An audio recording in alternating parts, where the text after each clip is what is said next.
Então, gente, boa tarde mais uma vez a todos e todas que estão aqui presentes hoje nesse momento de formação.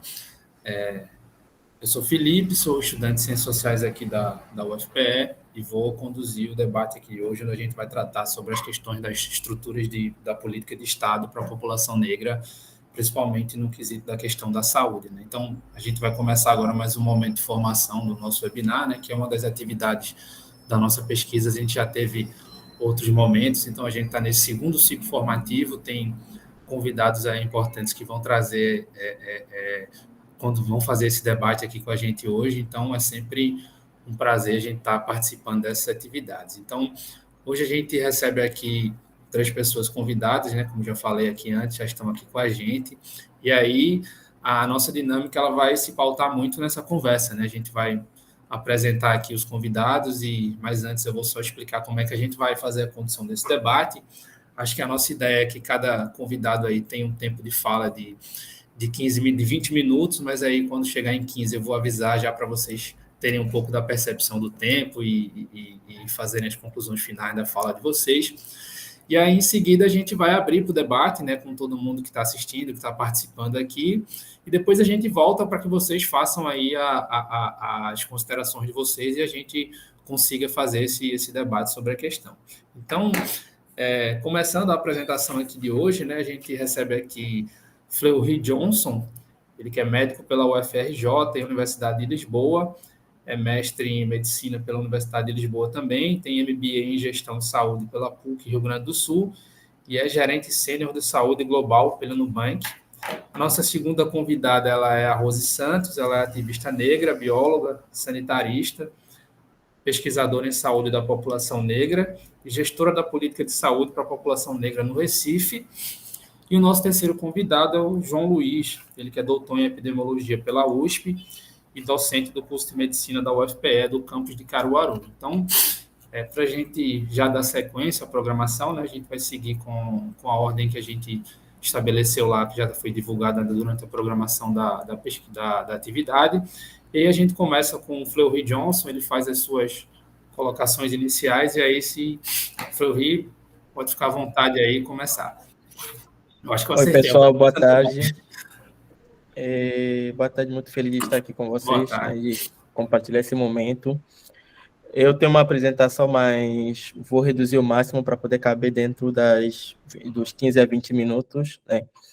E, primeiramente, gostaria de agradecer, né, a professora Cláudia, a Felipe, a todo mundo aqui, né, pelo convite, e dizer que estarei sempre à disposição quando precisarem. Então, vou começar compartilhando para não perder tempo. Pode ficar à vontade. Tá bem? Então, trazendo um pouco assim, né, a gente vai falar um pouco assim do campo de atuação com que eu trabalho hoje aqui no Rio de Janeiro, e além de trabalhar no Nubank, eu tenho um consultório que é focado na saúde da população negra. Ao longo, né, da apresentação, a gente vai ver, né, alguns dados que mostram que pessoas negras tratadas por outras pessoas negras têm uma sobrevida aumentada, e, além disso, de ter essa sobrevida, né, esse aumento na sobrevida, eles acabam aderindo mais ou melhor ao tratamento. Então, isso acaba impactando em todo o ecossistema assim, de saúde. Tentando passar, agora foi. E na introdução, falando um pouco assim das questões que acabam influenciando no processo de adoecimento, e olhando todo o nosso histórico de saúde, falando tanto do processo da escravidão, né, da pobreza, do racismo institucional que influenciam a nossa população, né, sem esquecer, né, de hoje, de todas as condições, né, de saúde, segurança e cultura em que a gente está inserido, né. A gente sabe que a nossa população tem uma limitação de acesso à saúde, educação e cultura que faz com que ela é exposta a morte violenta e condições de saúde precárias. Aqui trazendo um pouco assim do panorama, né, de tanto do processo do início da escravidão no Brasil, né, até a abolição, onde a gente teve uma lei que falava que as pessoas, né, a lei do sexagenário, que falava que as pessoas negras acima de 60 anos poderiam, né, ali ganhar liberdade, mas alguns anos atrás, a expectativa de vida da população negra era apenas de 21 anos. A gente chega em 1888, que edita aquela, edita, como eu coloquei aqui, né, em aspas, a abolição da escravidão, onde a gente teve apenas 28,8 mil pessoas, né, negras que tinham acima de 55 anos, ou seja, a lei garantia uma coisa que não existia, né? Quantas dessas pessoas conseguiram chegar ali aos 60 anos? Então, falando um pouco do racismo institucional, onde, né, todo esse, olhando um pouco para a saúde, né, onde as pessoas, decreto das formas de racismo, né, que quando as pessoas negras, por exemplo, chegam dentro de uma instituição, né, elas acabam sofrendo uma certa estrutura ali, né, por instituições políticas ou sociais que acaba limitando tanto esse acesso e também fazendo com que elas sofrem tratamento diferenciados quando a gente compara pessoas negras e não negras. Então, aqui, explicando um pouco assim do racismo pessoal, interpessoal, institucional e estrutural, né, que acabam todos sendo interligados, né, dizendo que o racismo estrutural acaba sendo um sistema em que a gente tem políticas públicas, institucionais e práticas, né, que acabam impactando a saúde e das pessoas. Quando a gente traz isso para dentro da saúde, né, é como que a gente olha como que é o tratamento dentro dos hospitais para as pessoas que são negras e pessoas que não são negras, qual é o acesso para essas pessoas ao sistema de saúde e como que são tratados os casos, por exemplo, de racismo que essas pessoas sofrem dentro dessas instituições. Aqui trazendo um pouco, né, da cor da desigualdade, né, a população negra estando em mais condições, né, olhando para a pobreza, extrema pobreza, 76,7%, olhando também para os cargos, né, de trabalho, também a nossa população é a população que acaba ocupando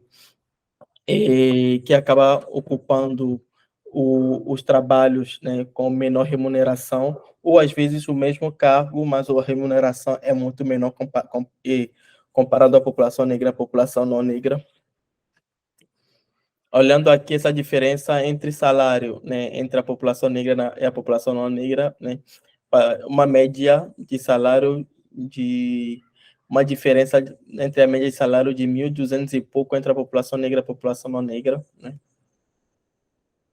Aqui olhando um pouco para a taxa de homicídio, que é maior na população negra do que na população não negra.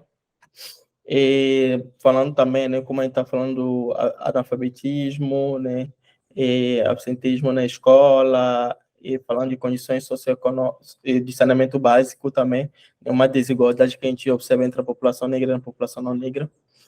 E tudo isso, né, a gente estava falando do saneamento básico, isso acaba refletindo aqui nesses dados, né, olhando para a população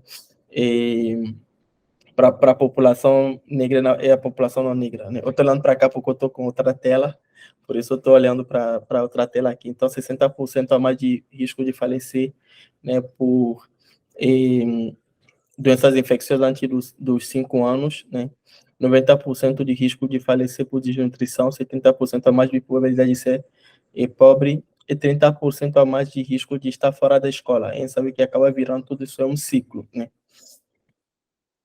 Então, aqui olhando para a coda, continuando falando da coda da desigualdade no atendimento no SUS, falando de número de consultas, né, no último ano, né, o número de consultas que as pessoas foram em dentista, mulheres que realizaram mamografia, então a gente percebe o quão a gente vê essa desigualdade aparente, né, quando a gente olha para a população negra e a população não negra, em termos de acesso, em termos de educação popular em saúde, em termos de saúde, né?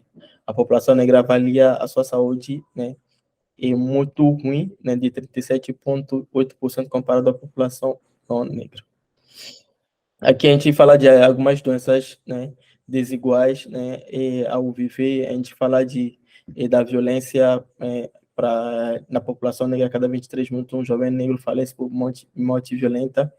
A gente fala das doenças mais prevalentes, né, quando a gente vai falar de uma experiência desigual a viver, né, hipertensão e diabetes na população negra, doenças adquiridas em condições desfavoráveis, né, tuberculose, aborto séptico, HIV, né, olhando para a experiência desigual a falecer, né, o maior número, né, de complicações, falando de AVC, infarto agudo do miocárdio, maior na população negra, óbitos, né, comparado a, por exemplo, quando a gente vai olhar para diabetes, né, amputação e retinopatia, que são também maiores na população negra, a população negra registra um maior número de complicações e dificuldade de tratamento de neoplasias, né, o que acaba fazendo que a gente vai ver dados na frente, a população negra, por exemplo, tem um menor índice, por exemplo, olhando para certos tipos de câncer, mas a sobrevida é muito menor, né, na população negra. Então, a violência obstétrica também, a dificuldade das mulheres negras, né, de conseguirem anestesia durante o parto, peregrinação para poder obter assistência, e também, né, tem dados que mostram que 60% das mulheres negras não são tocadas durante as consultas de pré-natal. Então, aqui, olhando como eu estava falando, né, as mulheres negras, né, são as mulheres que morrem mais de câncer de mama, apesar, né, da incidência ser menor na população negra. Então, isso mostra o quanto a gente tem uma disparidade, né, em comparação ao acesso à saúde, tanto da população negra e da população não negra. Aqui o dado, né, que mostra, né, olhando aqui para a população negra, né, a Noruega, Brasil e Estados Unidos, né, onde a gente observa essa disparidade, né, e as mulheres negras, né, que acabam falecendo mais, né, que a gente vê no diagnóstico até a sobrevida, né, o número, né, menor comparado à população negra, à população não negra. E disparidade racial, né, na sobrevida ao câncer de mama também aqui, né, esse estudo também que mostra que acaba confirmando isso.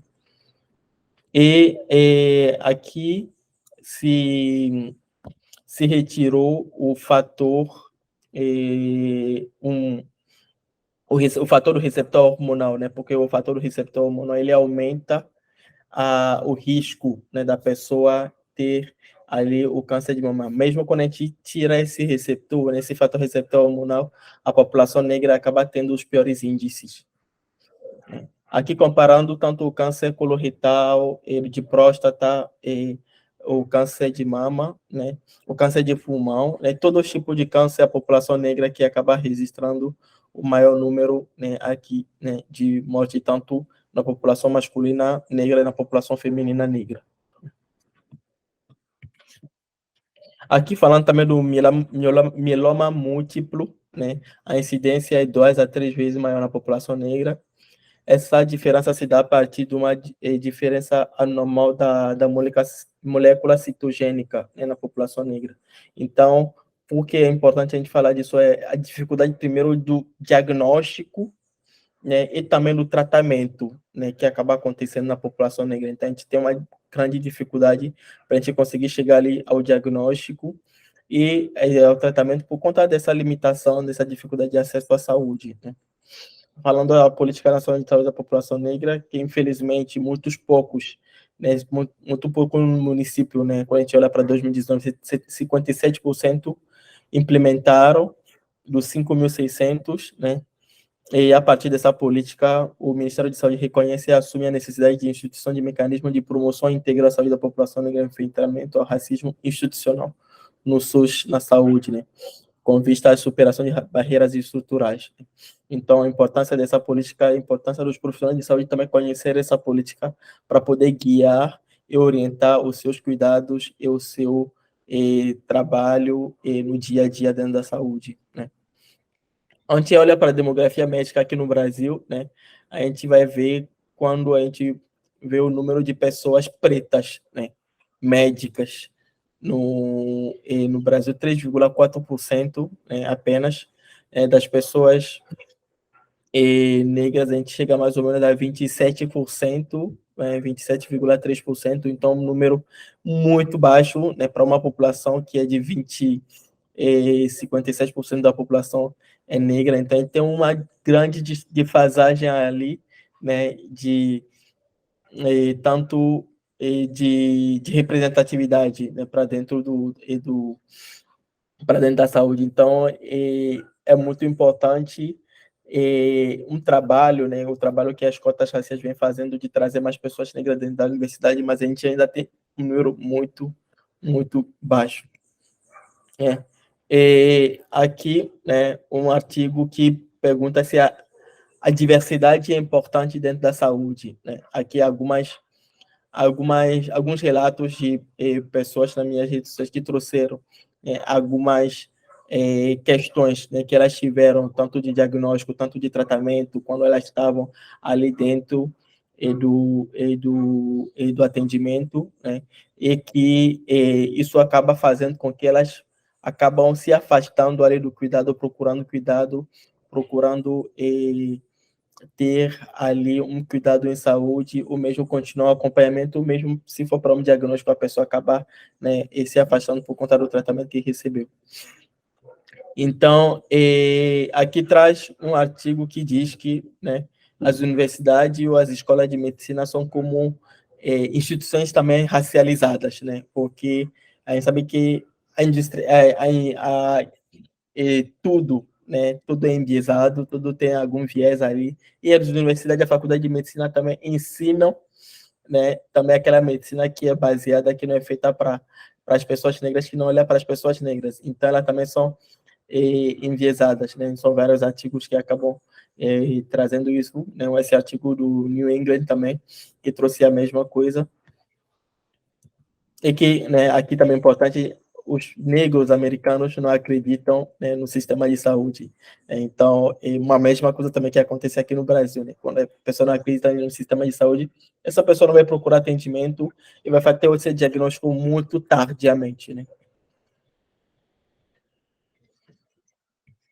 Então, uma pesquisa publicada pela Harvard Business School que mostra que pessoas negras são atendidas por médicos negros, elas são mais aderentes ao tratamento, né?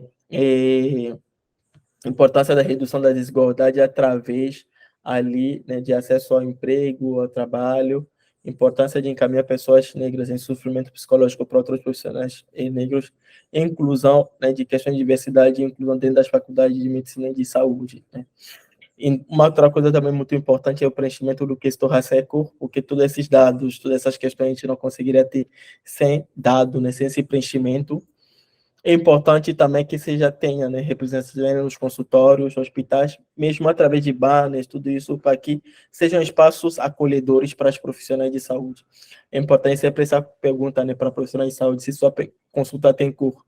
Por que isso? Porque a sua consulta precisa olhar as pessoas através de todas as questões, todo o histórico que traz. E a cor é muito importante porque ele também determina, orientar a gente aonde, como que a gente deveria guiar a consulta para que essa pessoa consiga se ver ali representada e sua dor ser ouvida. Obrigado.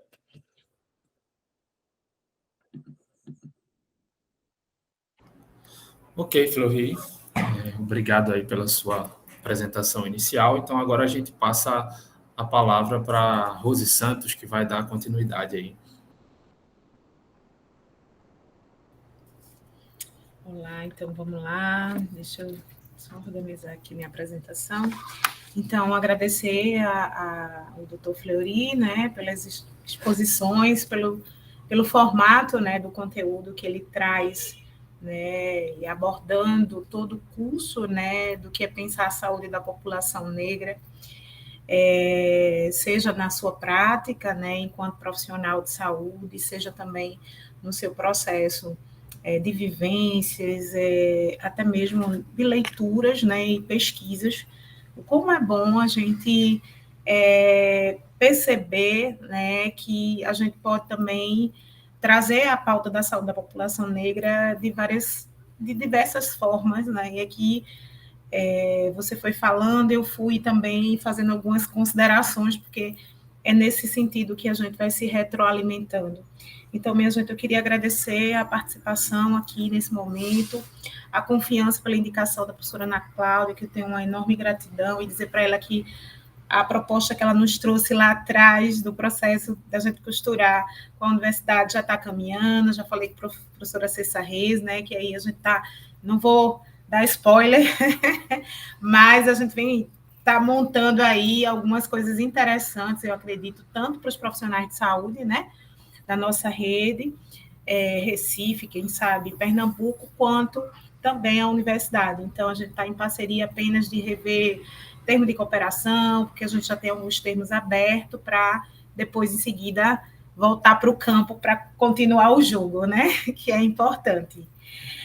Também agradecer a Felipe, né? Agradecer a Ana Carla, que é uma parceirona, né? Que a gente estive, né, com a Ana Carla, né, e Renan, num processo, né, que foi uma outra edição, né, da pesquisa, e como foi bom, né, tá naquele momento, assim, e trazer alguns conceitos históricos nossos, né, e aqui a minha fala vai muito no sentido da prática, né, eu sou profissional de saúde, claro que antes de ser profissional de saúde eu sou uma mulher negra, né, e tenho dentro do meu processo de vivência aí vamos dizer, uma expertise, né, no campo de saúde da população negra, no qual eu sou profissional desde 2006, 2007, aqui na rede de saúde do Recife, né, no município de saúde do Recife, e eu vou trazer algumas questões que eu acho que é importante, porque, assim,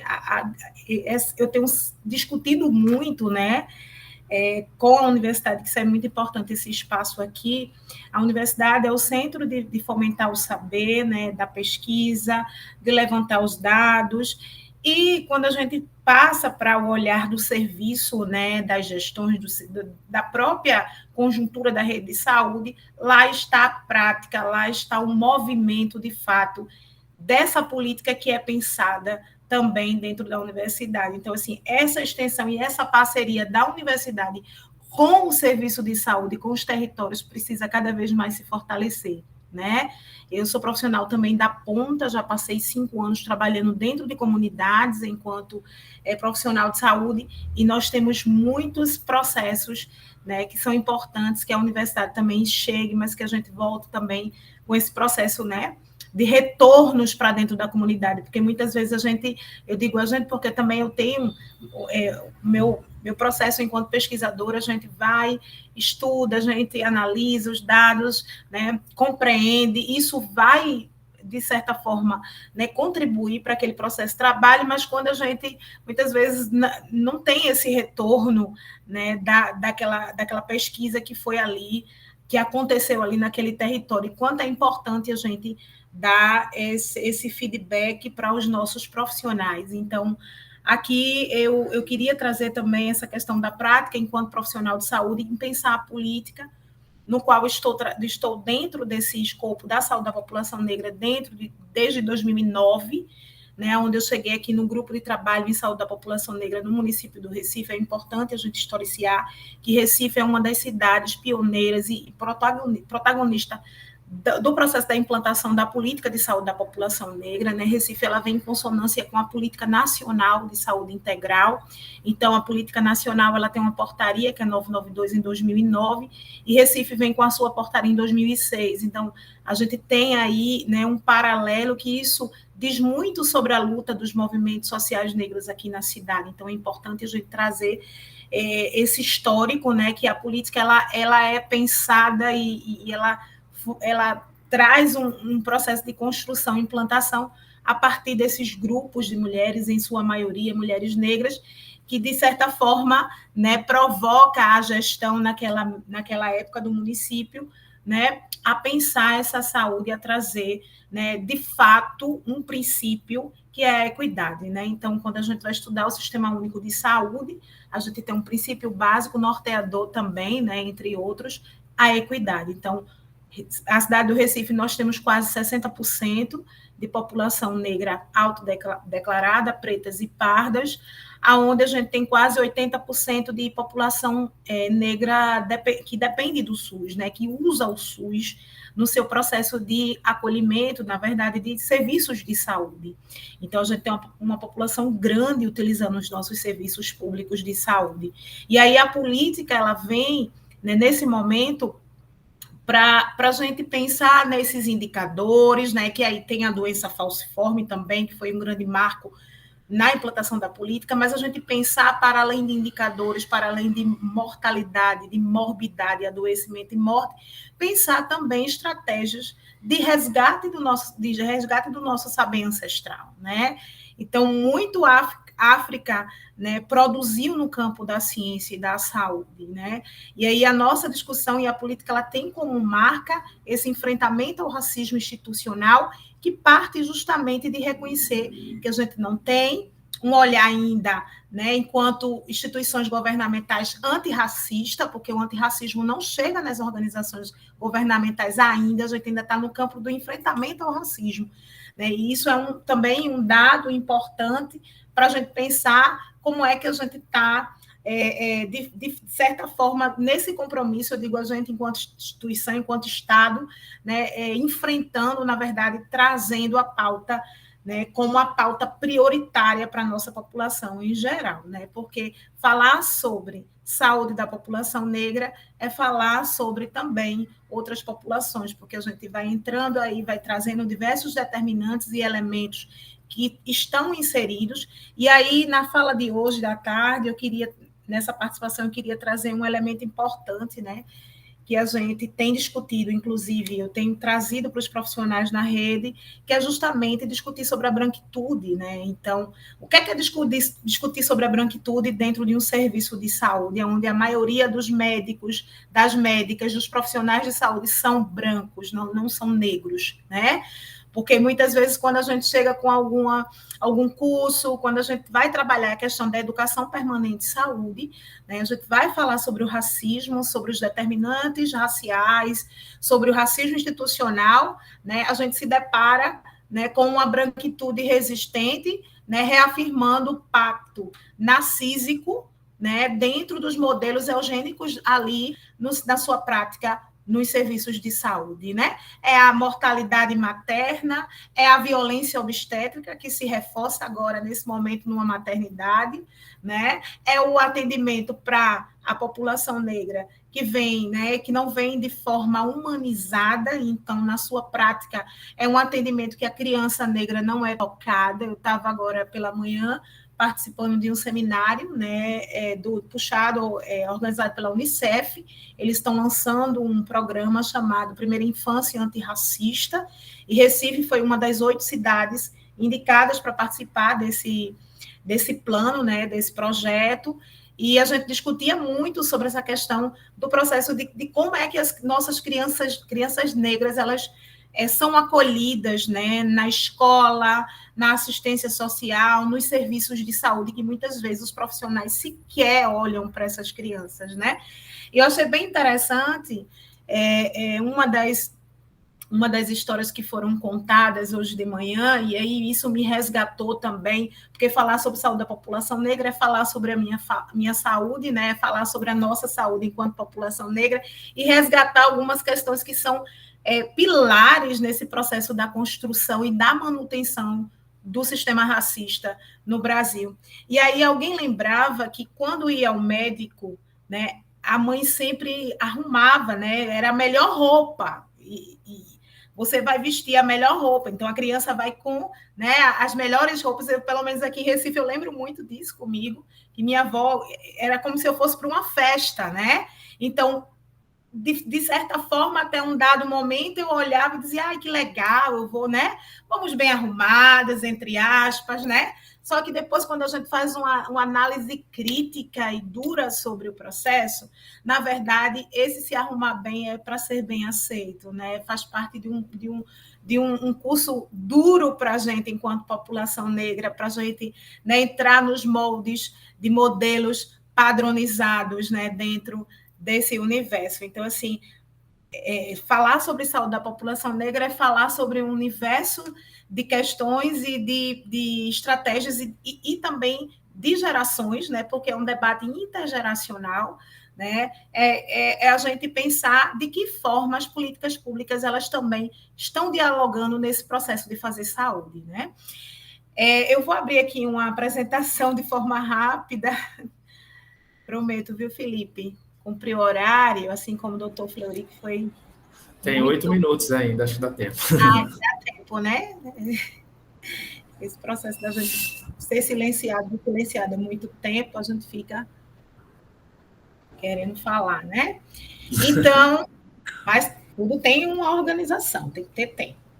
Então, minha gente, aí eu queria só trazer aqui um pouco, né, desse histórico, na verdade, né, que a gente tem, que é essa herança, né, do contexto histórico que a gente herdou, e aí pensar dentro do campo, que é um campo que eu venho ultimamente estudando junto com um grupo lá da UFBA, que é sobre essa questão do racismo ancestral na saúde, né? Dessas heranças ancestrais que a gente carrega desses momentos, porque nós temos uma memória, né? Uma memória genética, uma memória psicológica, enfim, mas essa memória genética, ela também coloca a gente em condições de adoecimento. Então, quando eu penso, né, em alguns fatores que nós temos que são de determinantes sociais dentro e ambientais dentro do nosso viver, a gente também precisa trazer, principalmente, né, as questões de base que o racismo estrutural nos trouxe, né, e continua nos colocando nesse local. Então, falar sobre saúde da população negra, resgatar esses contextos históricos da escravização, né, do sistema escravista, esse pacto que a branquitude consolidou entre eles e elas, né, e aí perpetuando e reforçando o racismo, né, enquanto um sistema que vai operando e vai se mantendo, né, ao longo dos anos dentro da nossa sociedade.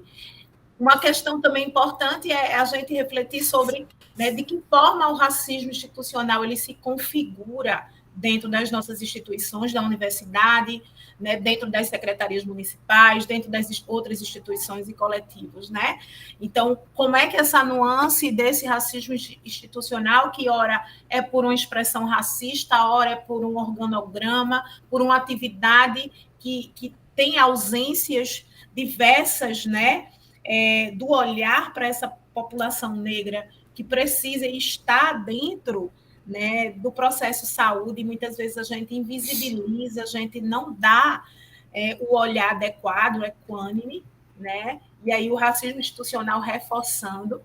E as diversas formas de racismo, né, que a gente vai encontrando de acordo com o nosso processo, né, de vida, né, que traz para a gente dentro do mecanismo, né, do racismo institucional, barreiras, né, de acessibilidade, né, seja no campo da cultura, né, seja no campo da saúde.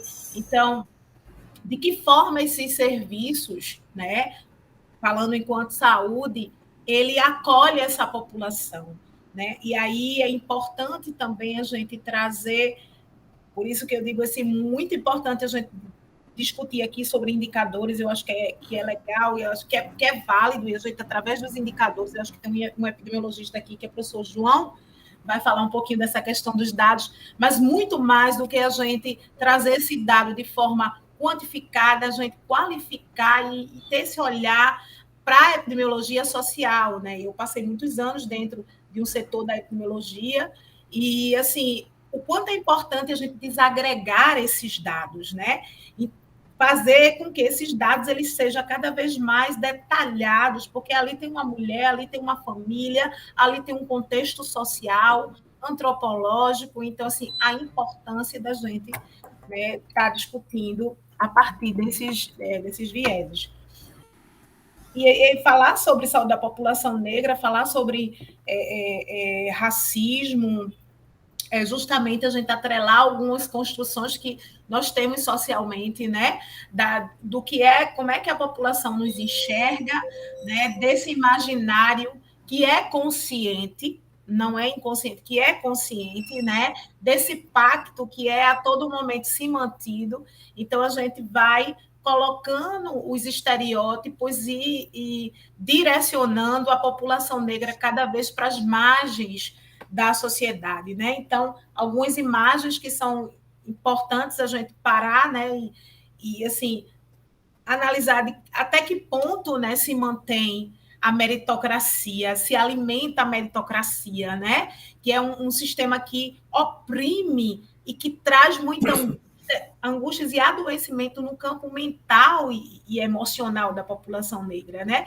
Principalmente ali dentro da população adolescente e jovem, que a todo momento, né, vai ali muitas vezes ouvir os comandos de que ele pode, de que é questão, não, você não passou aqui, você fez o vestibular, por exemplo, para a medicina, você não passou porque você não tem competência. Olha aqui, olha essa turma. Não, essa turma de medicina, quando a gente olha a turma de medicina, a turma completamente embranquecida, né?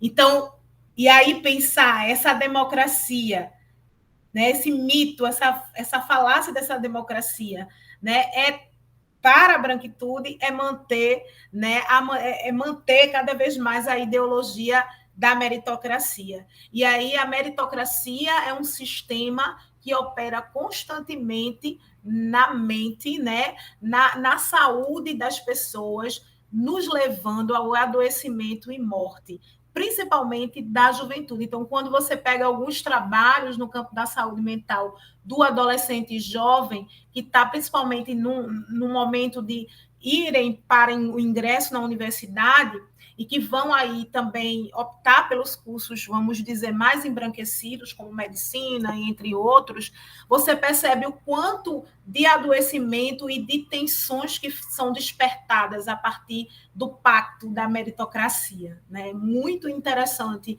também. Então, esse projeto é um projeto que ele vem como um projeto, de fato, de esperançar, né? E a gente pensar, enegrecer os currículos no curso de medicina para a gente é algo de emergência. Então, ter doutor Fleury, ter outros médicos e médicas na representatividade, não apenas na representatividade, mas no fazer diariamente, né? E para a gente, enquanto população negra, é algo de urgência, né? E como é que a gente vai trabalhando, né, e desconstruindo esses sistemas que vão aí nos colocando na linha da morte, né?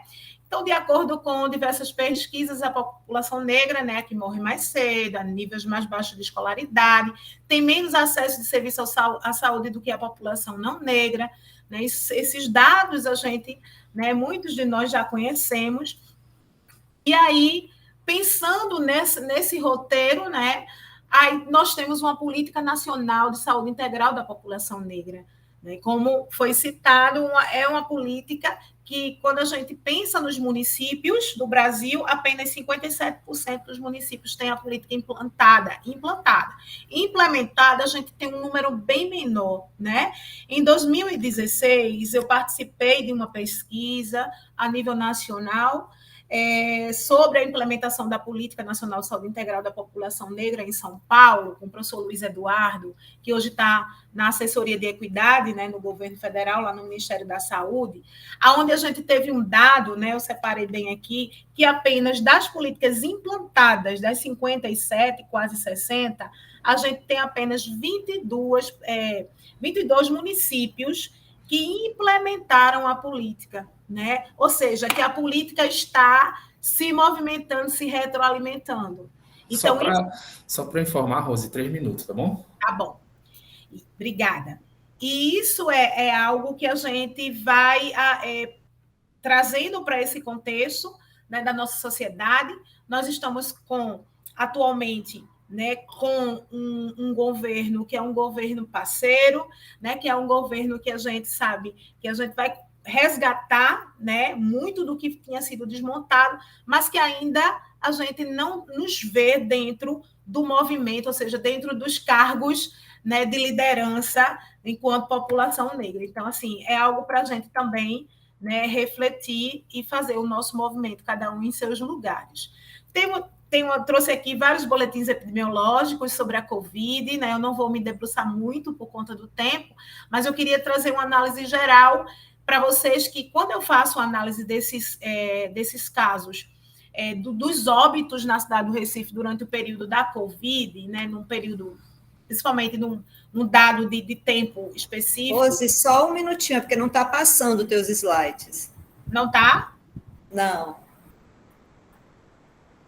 E agora? Está passando? Não.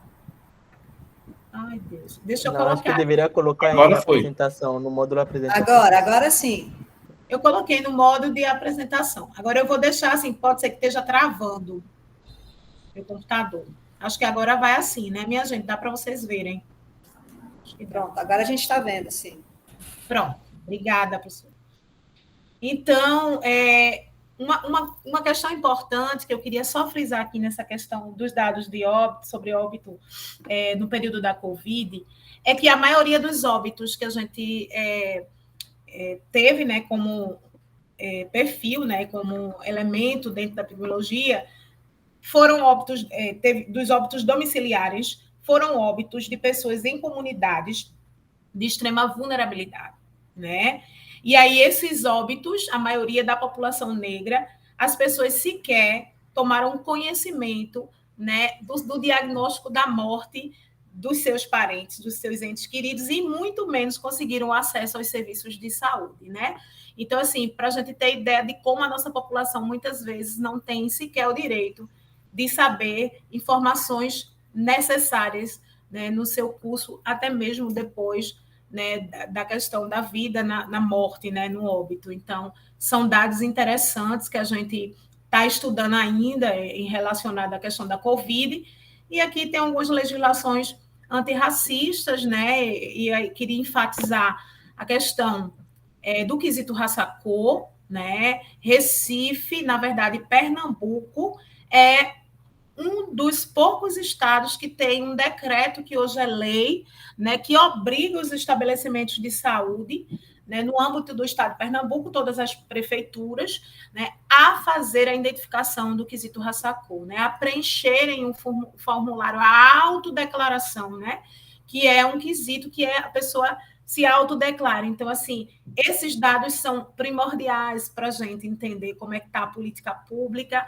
né? Aonde é que estão os maiores gargalos, os indicadores, aonde é que a gente consegue aplicar a política pública, só nessa visualização. Então, se a gente não tem o preenchimento do quesito raça-cor, a gente vai tendo dificuldade até mesmo de criar mecanismos, né, para enfrentamento de algumas morbidades, né, de algumas mortalidades dentro dali da população, né, que está sendo estudada. Então, assim, a importância, né, e o reforço desse preenchimento, né, tem sido uma pauta discutida, inclusive, recentemente a gente está terminando um curso, né, a Educação Permanente e Saúde para os servidores, justamente para a gente pensar, né, como é que o quesito raça-cor ele está. Na verdade, a gente está fazendo um levantamento, muito se tem de não notificação, subnotificação, né, mas como é que a gente lidar e como é que se dá esse processo no campo. Para vocês terem ideia,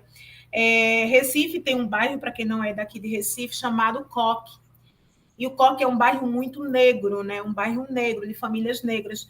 Em uma determinada rua, eu, quando fui fiz o geoprocessamento, que fiz uma extração para estudar mais ou menos alguns dados de uma dada região, a gente encontrou 30 pessoas que se autodeclararam amarelas, ou seja, entre aspas, né? Chegou para a gente o formulário como se as pessoas tivessem se autodeclarado amarela. Amarela é a população oriental. Isso me inquietou, né? Inquietou também uma outra colega que é técnica, e nós fomos para o campo, identificamos e a gente percebeu que a questão do processo estava dentro da unidade de saúde, quem estava preenchendo, né, o dado do quesito raça-cor, que não entendia o que era, né, o que era o povo, né, a população amarela. Então, assim, isso é um dado que a gente cada vez mais vem sentindo, e a necessidade dessa atualização entre os profissionais. Então, a Política Municipal de Saúde da População Negra ela foi implantada em 2006, né? É uma política que tem todo um viés, assim, que tem toda uma marca no enfrentamento ao racismo, eu não vou me delongar muito por conta do meu tempo. Nós temos diversos projetos, né, dentro do territórios, dentro das religiões de matriz africanas, fazendo a intersecção com outras políticas LGBT, saúde da criança, né?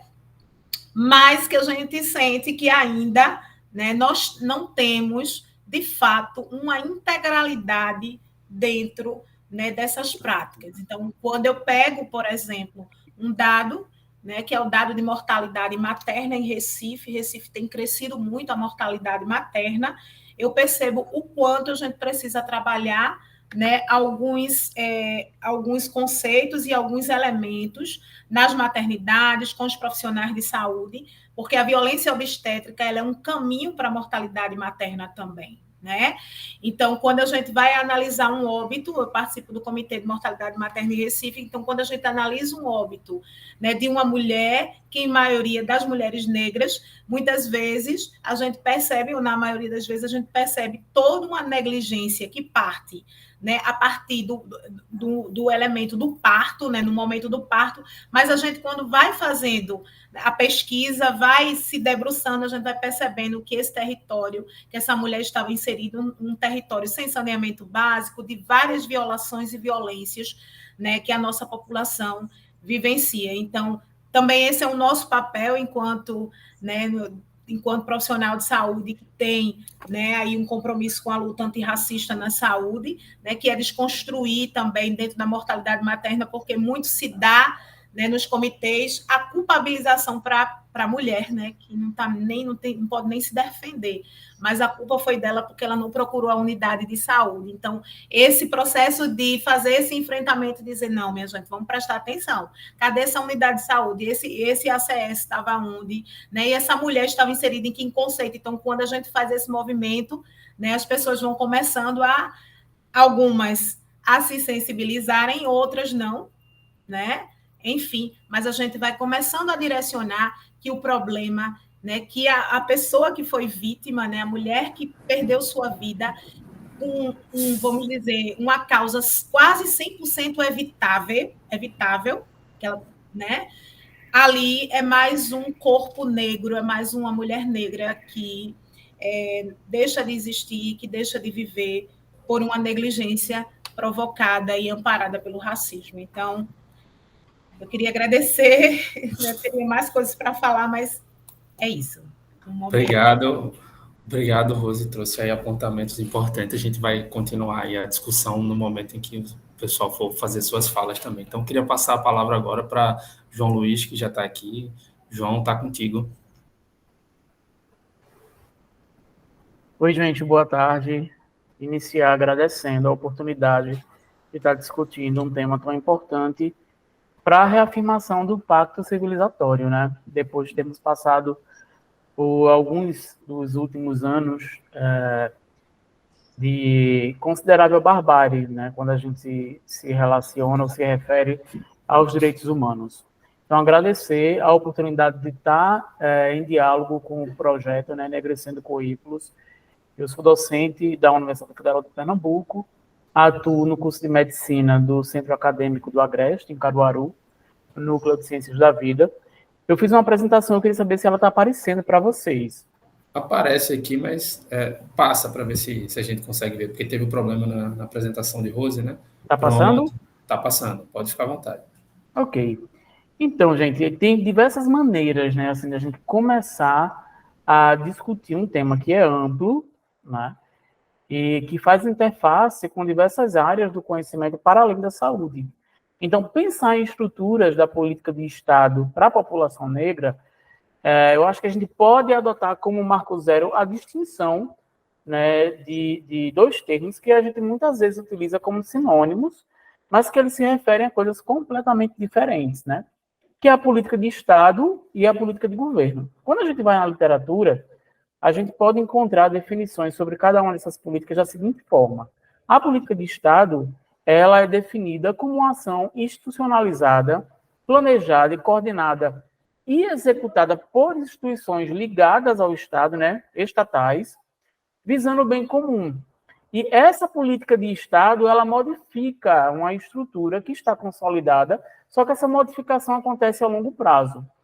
Diferente da política de Estado, a política de governo, ela tem uma ação, ela tem um caráter muito mais provisório, né? E é geralmente ligada a alguma liderança, algum partido político que está, né, à frente, é sensível a alguma causa, né?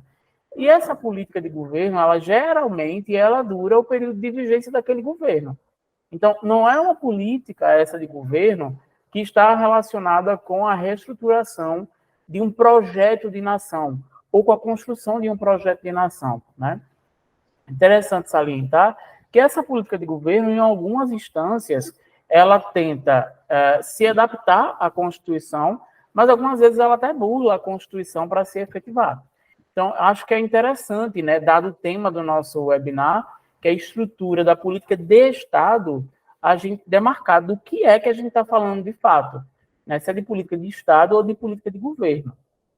Eu costumo, né, para além da literatura, definir política de Estado de uma maneira mais simplificada, como sendo aquela política que se relaciona com a estruturação de um projeto de país, como eu tinha colocado, e ele é pensado entre as gerações, né? Então, é algo que traz um resultado a longo prazo, que é construído com diversas instâncias da sociedade participando e discutindo. Já a política de governo, ela vai responder a demandas que são momentâneas e elas correm o risco de serem extintas, né? Assim que acabar aquela gestão, aquele governo.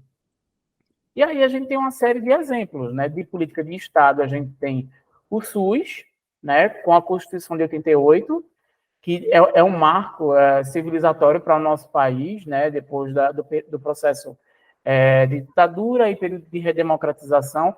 Temos o SUAS, que muita gente não conhece, eu sempre digo que é um irmão siamês do SUS, né? Que é o Sistema Único de Assistência Social. Às vezes, quando estou conversando com meus alunos, falando sobre as políticas de saúde e a interface que essas políticas precisam ter, e naturalmente têm, com a assistência social, e acabo apresentando o SUAS, a maior parte deles passa a conhecer o SUAS na universidade, né? Então, antes da universidade, estavam incluídos na sociedade e nem reconheciam o SUAS como uma política de Estado, nem sabiam que existia. E temos também a Previdência Social. Esses são exemplos de política de Estado, né? Agora, como exemplo de política de governo, a gente tem o Bolsa Família, que mudou de nome entre uma gestão e outra nos últimos 4 anos, agora voltou a ser Bolsa Família.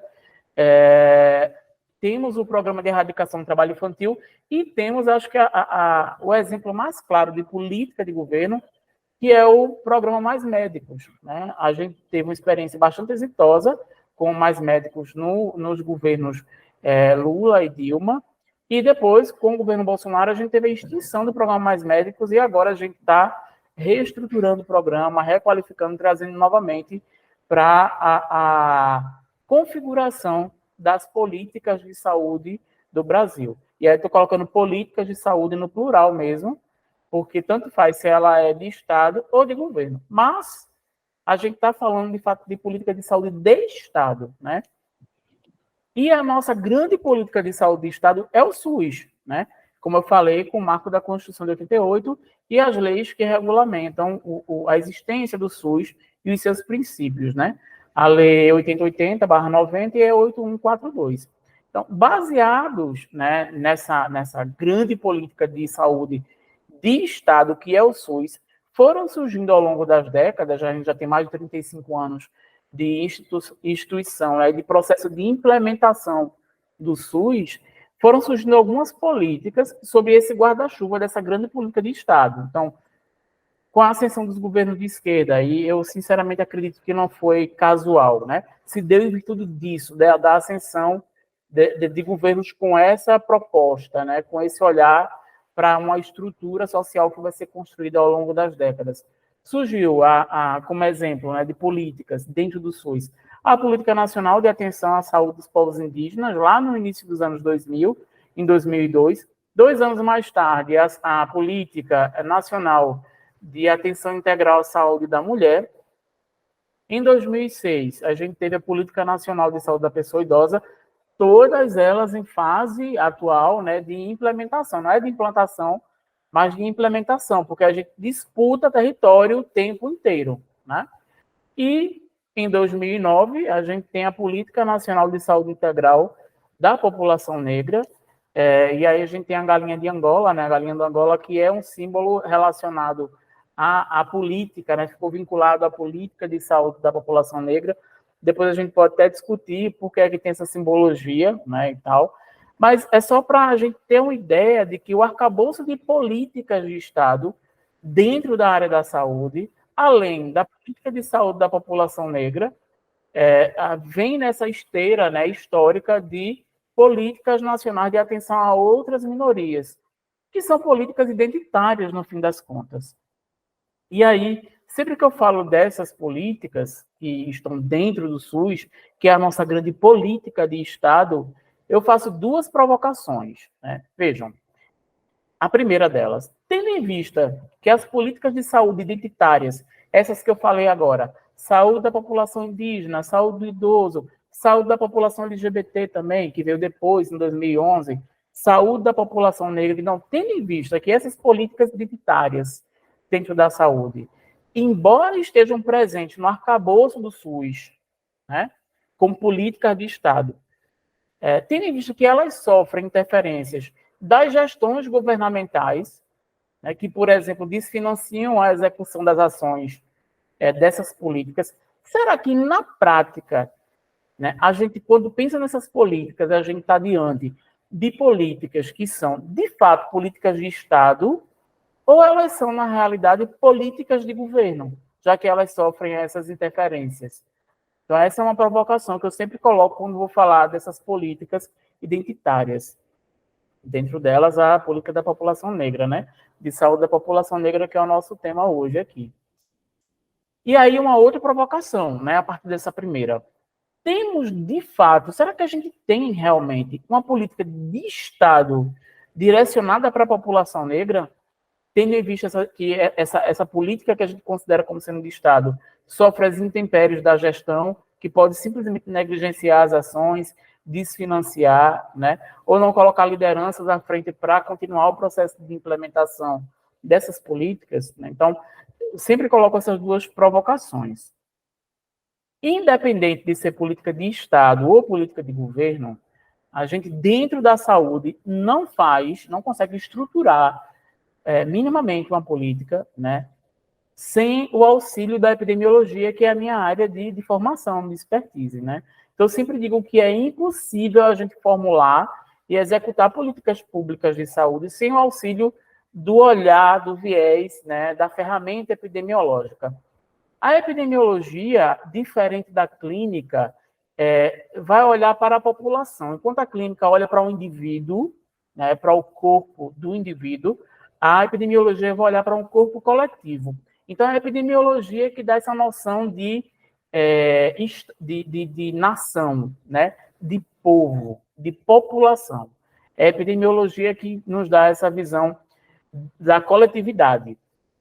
E sempre que eu falo em epidemiologia, né, da saúde da população negra, eu resgato um dos adicras, né, africanos, que é o Sankofa, porque é esse pássaro que olha para trás, né, resgata o que está lá atrás e que está ameaçado de ser esquecido, né, que pode ser esquecido, para pensar o futuro. E a epidemiologia faz exatamente esse movimento, né, que o Sankofa faz. Então, é através dessa abordagem epidemiológica que a gente vai, primeiro, apresentar um panorama da atual situação de saúde, né, e sua magnitude, e em epidemiologia a gente mede a magnitude através dos indicadores de saúde, sobretudo os indicadores de incidência e de prevalência, que a gente poderia explicar depois, num outro momento. A gente vai fazer esse estado da arte, digamos assim. A epidemiologia faz com que nós tenhamos um diagnóstico do panorama atual da situação de saúde. Essa é a primeira coisa. Então, como o Sankofa, a epidemiologia olha para o passado, né?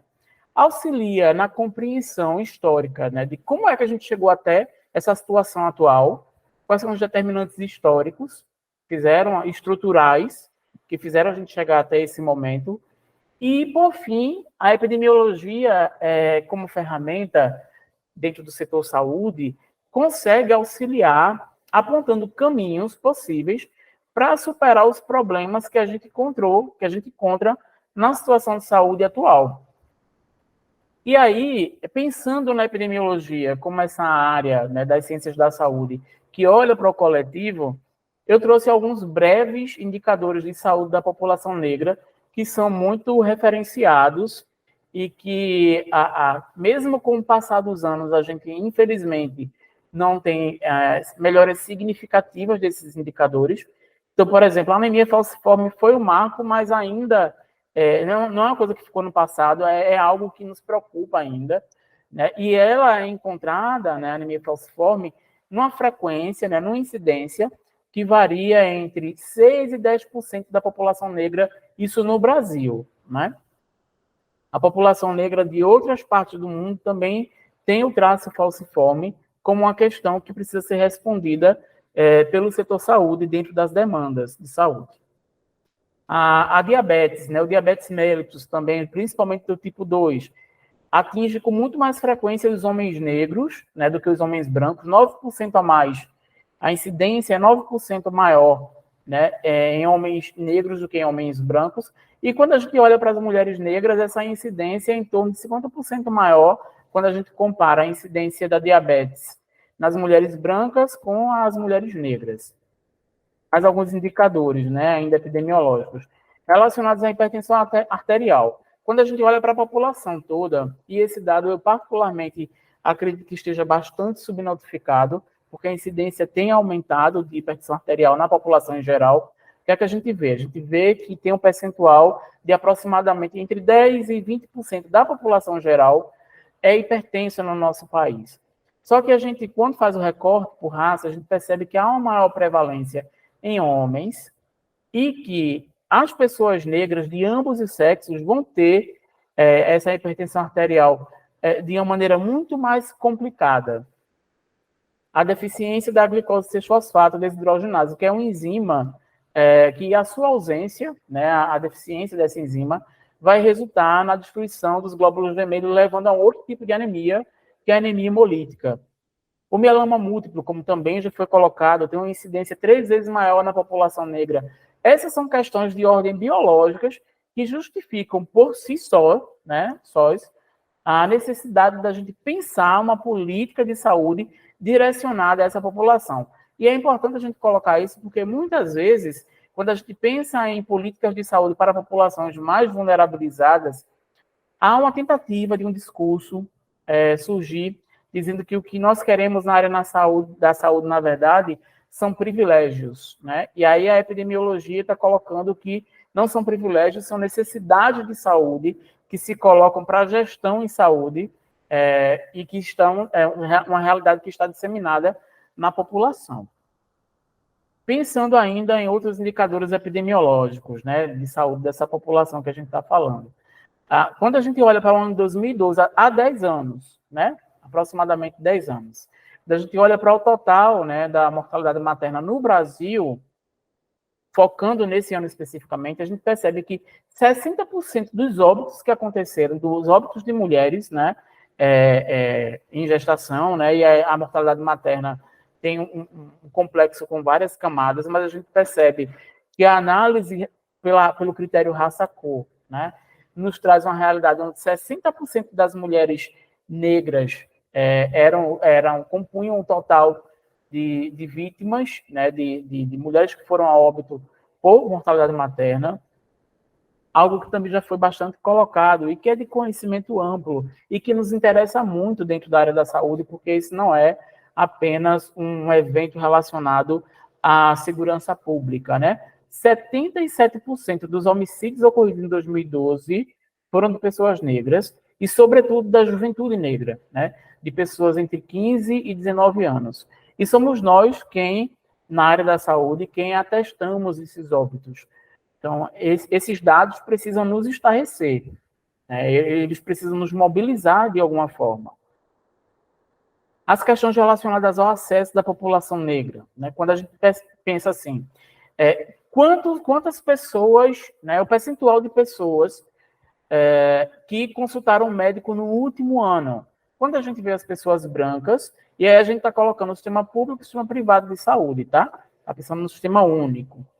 Quando a gente olha o percentual de pessoas brancas que no último ano teve acesso, se consultou com o médico, né, teve assistência de saúde com um profissional médico, a gente tem aproximadamente 65%, né, das pessoas brancas, 75% tiveram acesso, tiveram consulta com o médico. Quando a gente olha para as pessoas pretas e pardas, esse percentual reduz de maneira expressiva.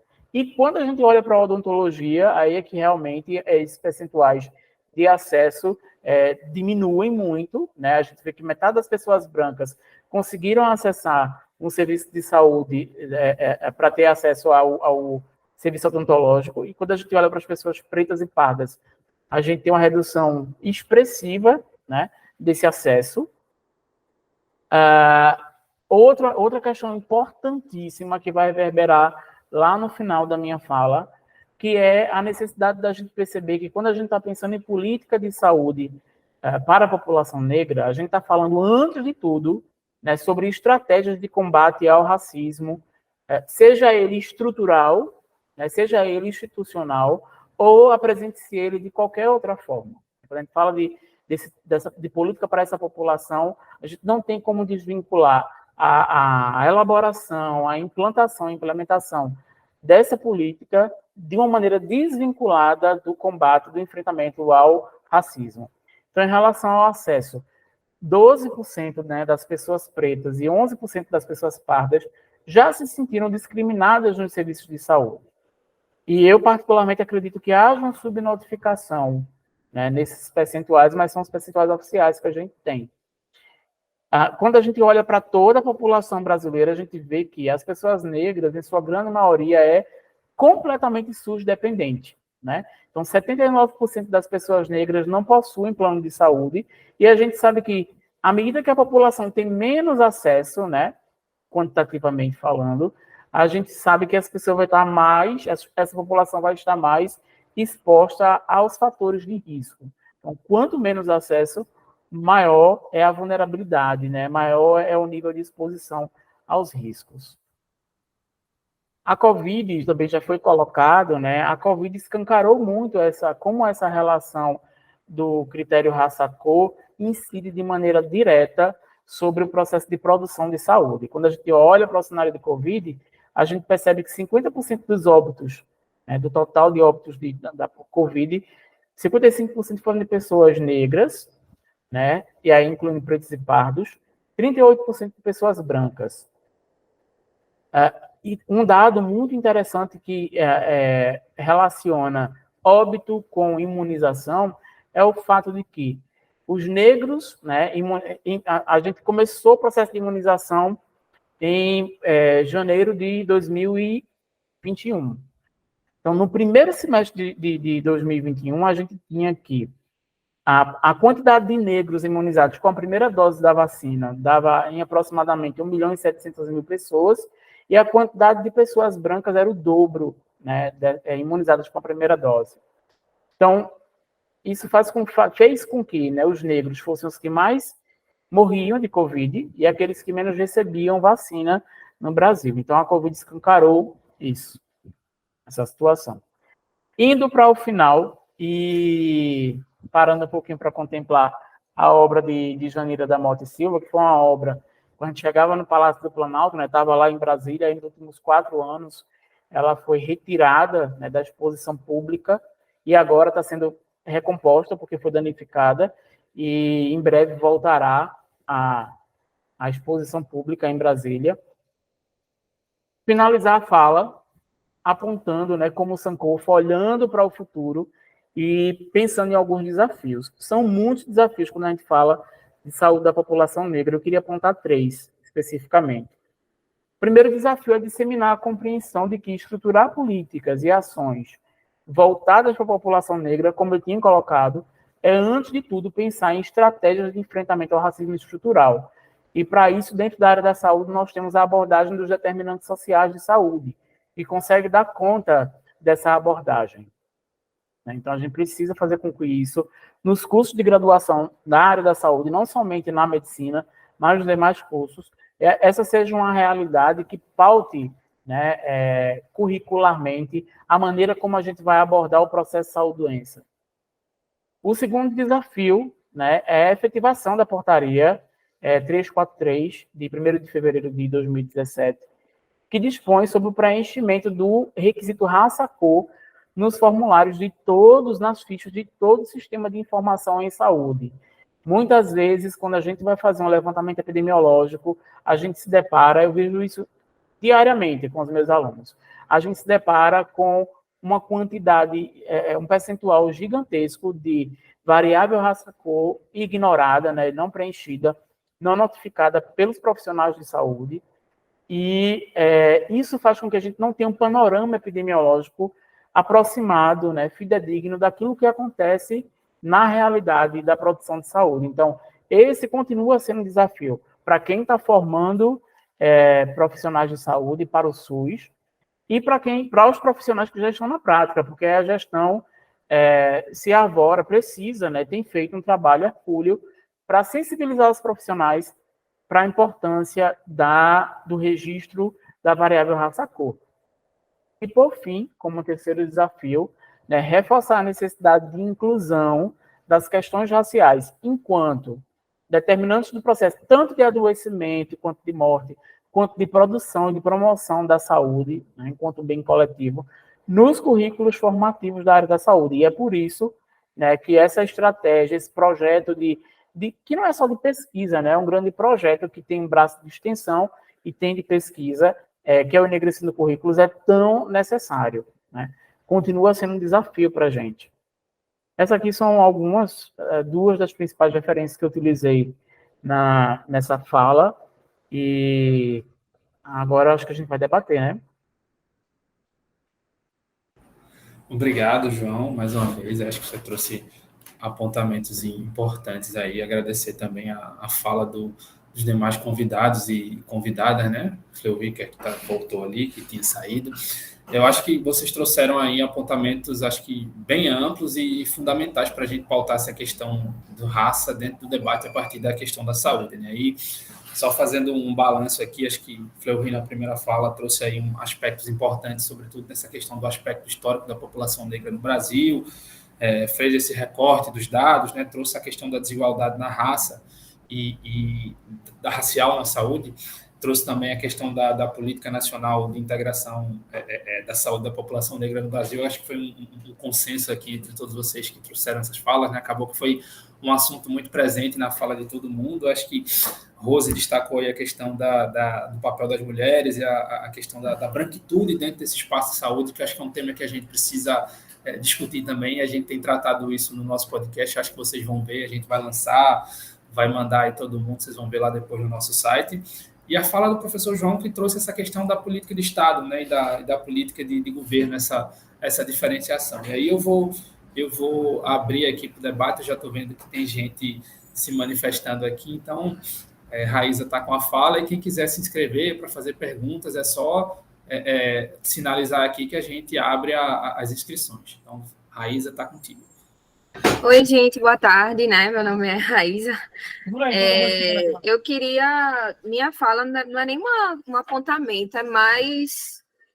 não é nem uma questão, é mais um apontamento sobre como essas pesquisas, elas se intercruzam, né? Tipo, são dados primeiro, né? Como trazendo primeiro de trás para frente, a questão de João, que é tipo, como a população negra tem esse acesso dificultado, né, dificultoso, às questões de saúde, né, porque tudo é muito demorado para chegar à nossa população. A questão da vacina, mesmo que tenha sido amplamente reforçado o acesso, mesmo assim, foi muito difícil, né, para uma parte da população se inscrever, né, sei lá, por acesso à internet, ou dificuldade para marcar essa vacina, né, porque até então era tudo marcado de forma online. Eu lembro que eu fiz um mutirão, me disponibilizei, assim, na minha rua para agendar as vacinas das pessoas, né, porque justamente eu tenho uma boa internet em casa, tenho acesso ao computador, e eu sei que onde eu moro essas pessoas não tinham essa mesma facilidade. E aí a gente trata muitas vezes a gente pensa que são pesquisas, né, individuais, mas é muito mais coletivo quando a gente olha assim, né, tem um evento como esse e vê que é uma questão muito mais estrutural, né? Na universidade a gente não tem currículos que abordem a questão da saúde da população negra, e aí por causa disso a gente não tem profissionais treinados, né, para olhar para outros públicos, porque os cursos de medicina ainda são muito embranquecidos, então tem a dificuldade do diagnóstico. Esse paciente, ele precisa a todo tempo estar se provando, né, provando o que ele está sentindo, né. E aí eu fiquei até espantada com os números em relação ao câncer de mama em mulheres pretas, né, porque não é algo, a gente pensa que ainda é uma realidade que não é tão aflita, né, angustiante, mas é algo que realmente nos consome todos os dias. Então, não é só a questão da formação, né? Para além disso, é o trabalho desses profissionais, como esses profissionais estão lidando realmente com as vidas das pessoas que estão sendo atendidas no seu consultório. Então, eu quero parabenizar todos, né, pela pesquisa e pela disponibilidade. E é isso, gente. Só queria pontuar o que me chamou mais atenção na pesquisa de vocês. Ok, Raíza, o chat está aberto também, o microfone, se alguém quiser falar, alguém tem alguma colocação, alguma pergunta, alguma provocação para os nossos convidados.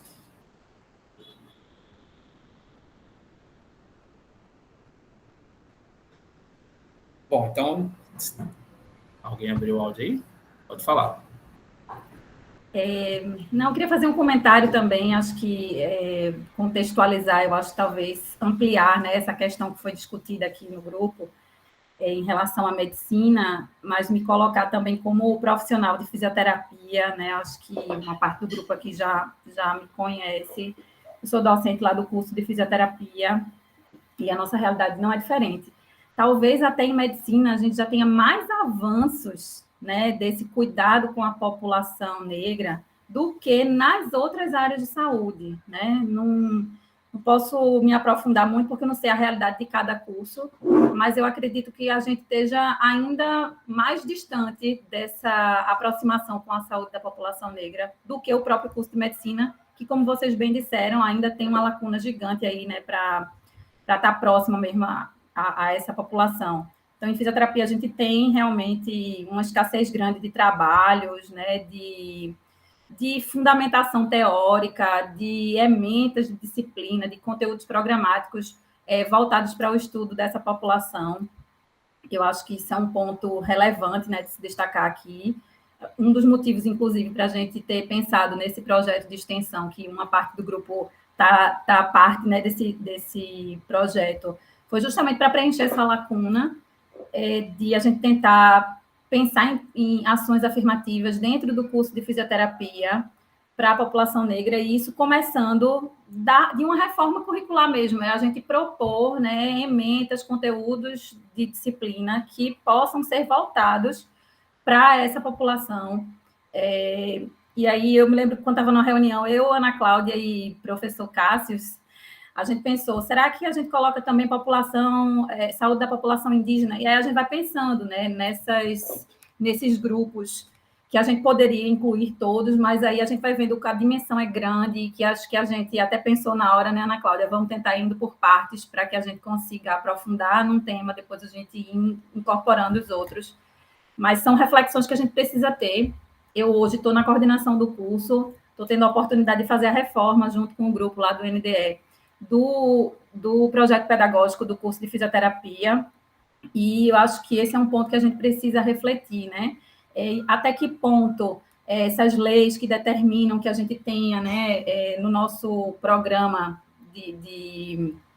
dos cursos, as emendas de disciplinas eletivas, né, obrigatórias, que envolvam questões étnico-raciais, e o quão pouco transversal isso é, né? A gente atinge muito pouco o objetivo final, que é garantir a saúde da população negra, né? Então, se o objetivo é esse, que a gente aprofunde nas questões históricas, nas questões de todos esses problemas que foram citados aqui durante várias apresentações, eu acho que colocar apenas uma disciplina eletiva como um item que é obrigatório e que eu não estou tirando a relevância dele, né? Porque sem essa obrigatoriedade, talvez nem isso a gente tivesse. Mas, assim, quanto a gente precisa refletir, né, de quão pouco isso é. A gente precisa aprofundar muito nessas discussões, e eu acho que, assim, é muito importante ter um grupo como esse, e de a gente estimular que estudantes da graduação possam fazer parte desses debates, né, para que a gente possa mudar essa realidade.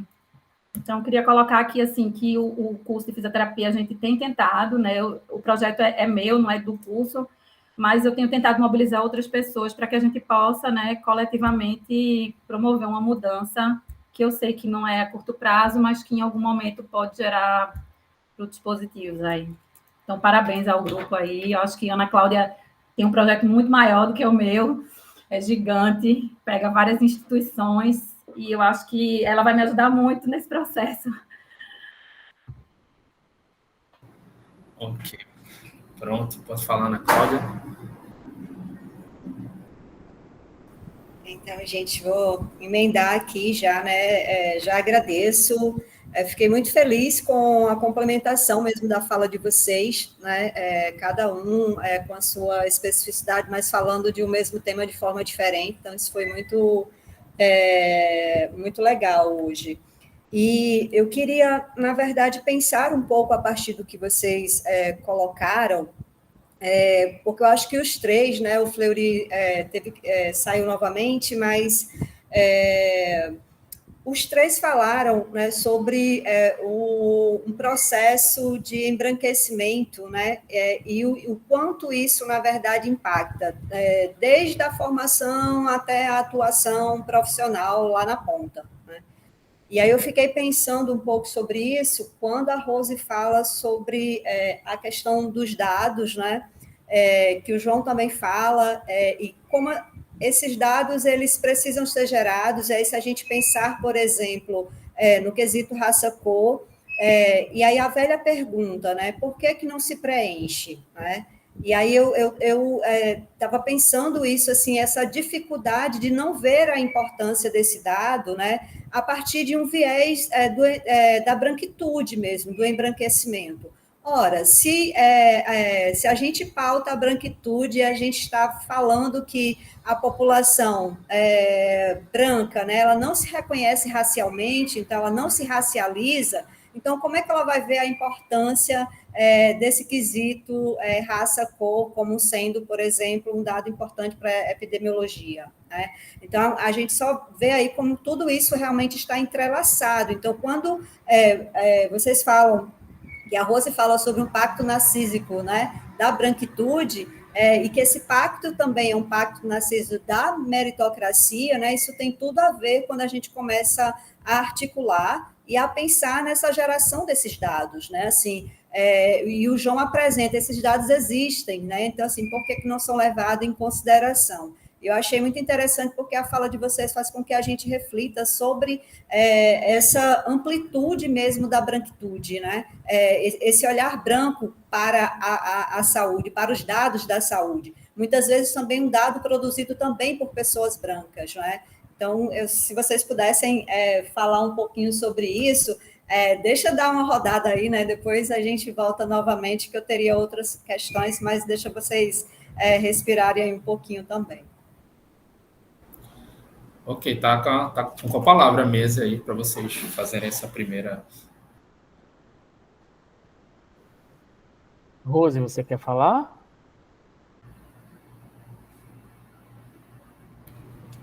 Então, eu estava aqui também fazendo algumas anotações já no computador para depois retomar. Eu fiquei também aqui refletindo a partir da fala de João, né? Bem provocativa, assim, de um lugar de análise de fato das políticas públicas, né? Da política de saúde, da política de Estado, né? Para a população negra, desse processo de responsabilização do Estado brasileiro, né? Sobre as nossas vidas, com a nossa saúde. E quando o João trouxe, né, alguns indicadores assim, muito interessantes, a partir da doença falciforme, vai perpassando, né, indicadores que ele aqui chamou de biológicos, né, e são esses elementos que a gente tem são ferramentas dentro da epidemiologia que a gente utiliza para, né, de fato, garantir, né, a efetividade das políticas, para garantir orçamento para implantação e implementação. E aí eu fiquei pensando que, nos últimos momentos, né, eu faço parte do Comitê Nacional de Saúde da População Negra, onde eu dialogo com diversas pessoas no Brasil, e aí também represento o GT Saúde, Racismo e Saúde da Abrasco, da Associação Brasileira de Saúde Coletiva, onde a gente tem discutido justamente esses indicadores, que eles têm mudado um pouco o perfil, né? E obviamente que a população negra, infelizmente, continua ainda no topo, né, do adoecimento e morte, mas a gente tem trazido alguns elementos e alguns indicadores que têm nos chamado bastante atenção e inquietações, que é no campo, principalmente da saúde mental. Eu fiquei pensando aqui que a gente tem alguns dados fornecidos por professora Jeane, né, que hoje está no Ministério,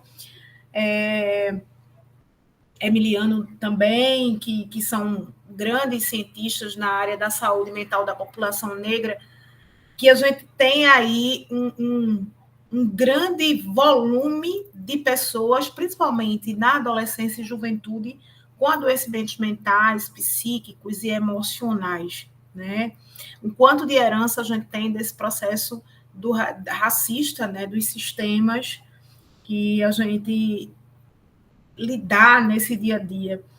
Então, e outra coisa também que eu anotei aqui, né, quando a gente vai estudar as políticas públicas, né, quando a gente chega para estudar as políticas estratégicas, porque assim, a saúde é esse boom, é um organograma, é uma rede imensa, né, com vários setores, e quando a gente vem para o bloco, que a gente chama da atenção primária, que é aquela que está dentro da comunidade, que é aquela que está dentro dos territórios, né, que é ela que fomenta e alimenta as informações até nível ministerial, que sobe informação, né, a gente começa a perceber o quanto nós precisamos interseccionalizar esse debate, né, enquanto população negra que tem deficiência, LGBTQIA+, população de rua. Então, assim, essas políticas que nós temos um modelo, que é um modelo que precisa de revisão, então,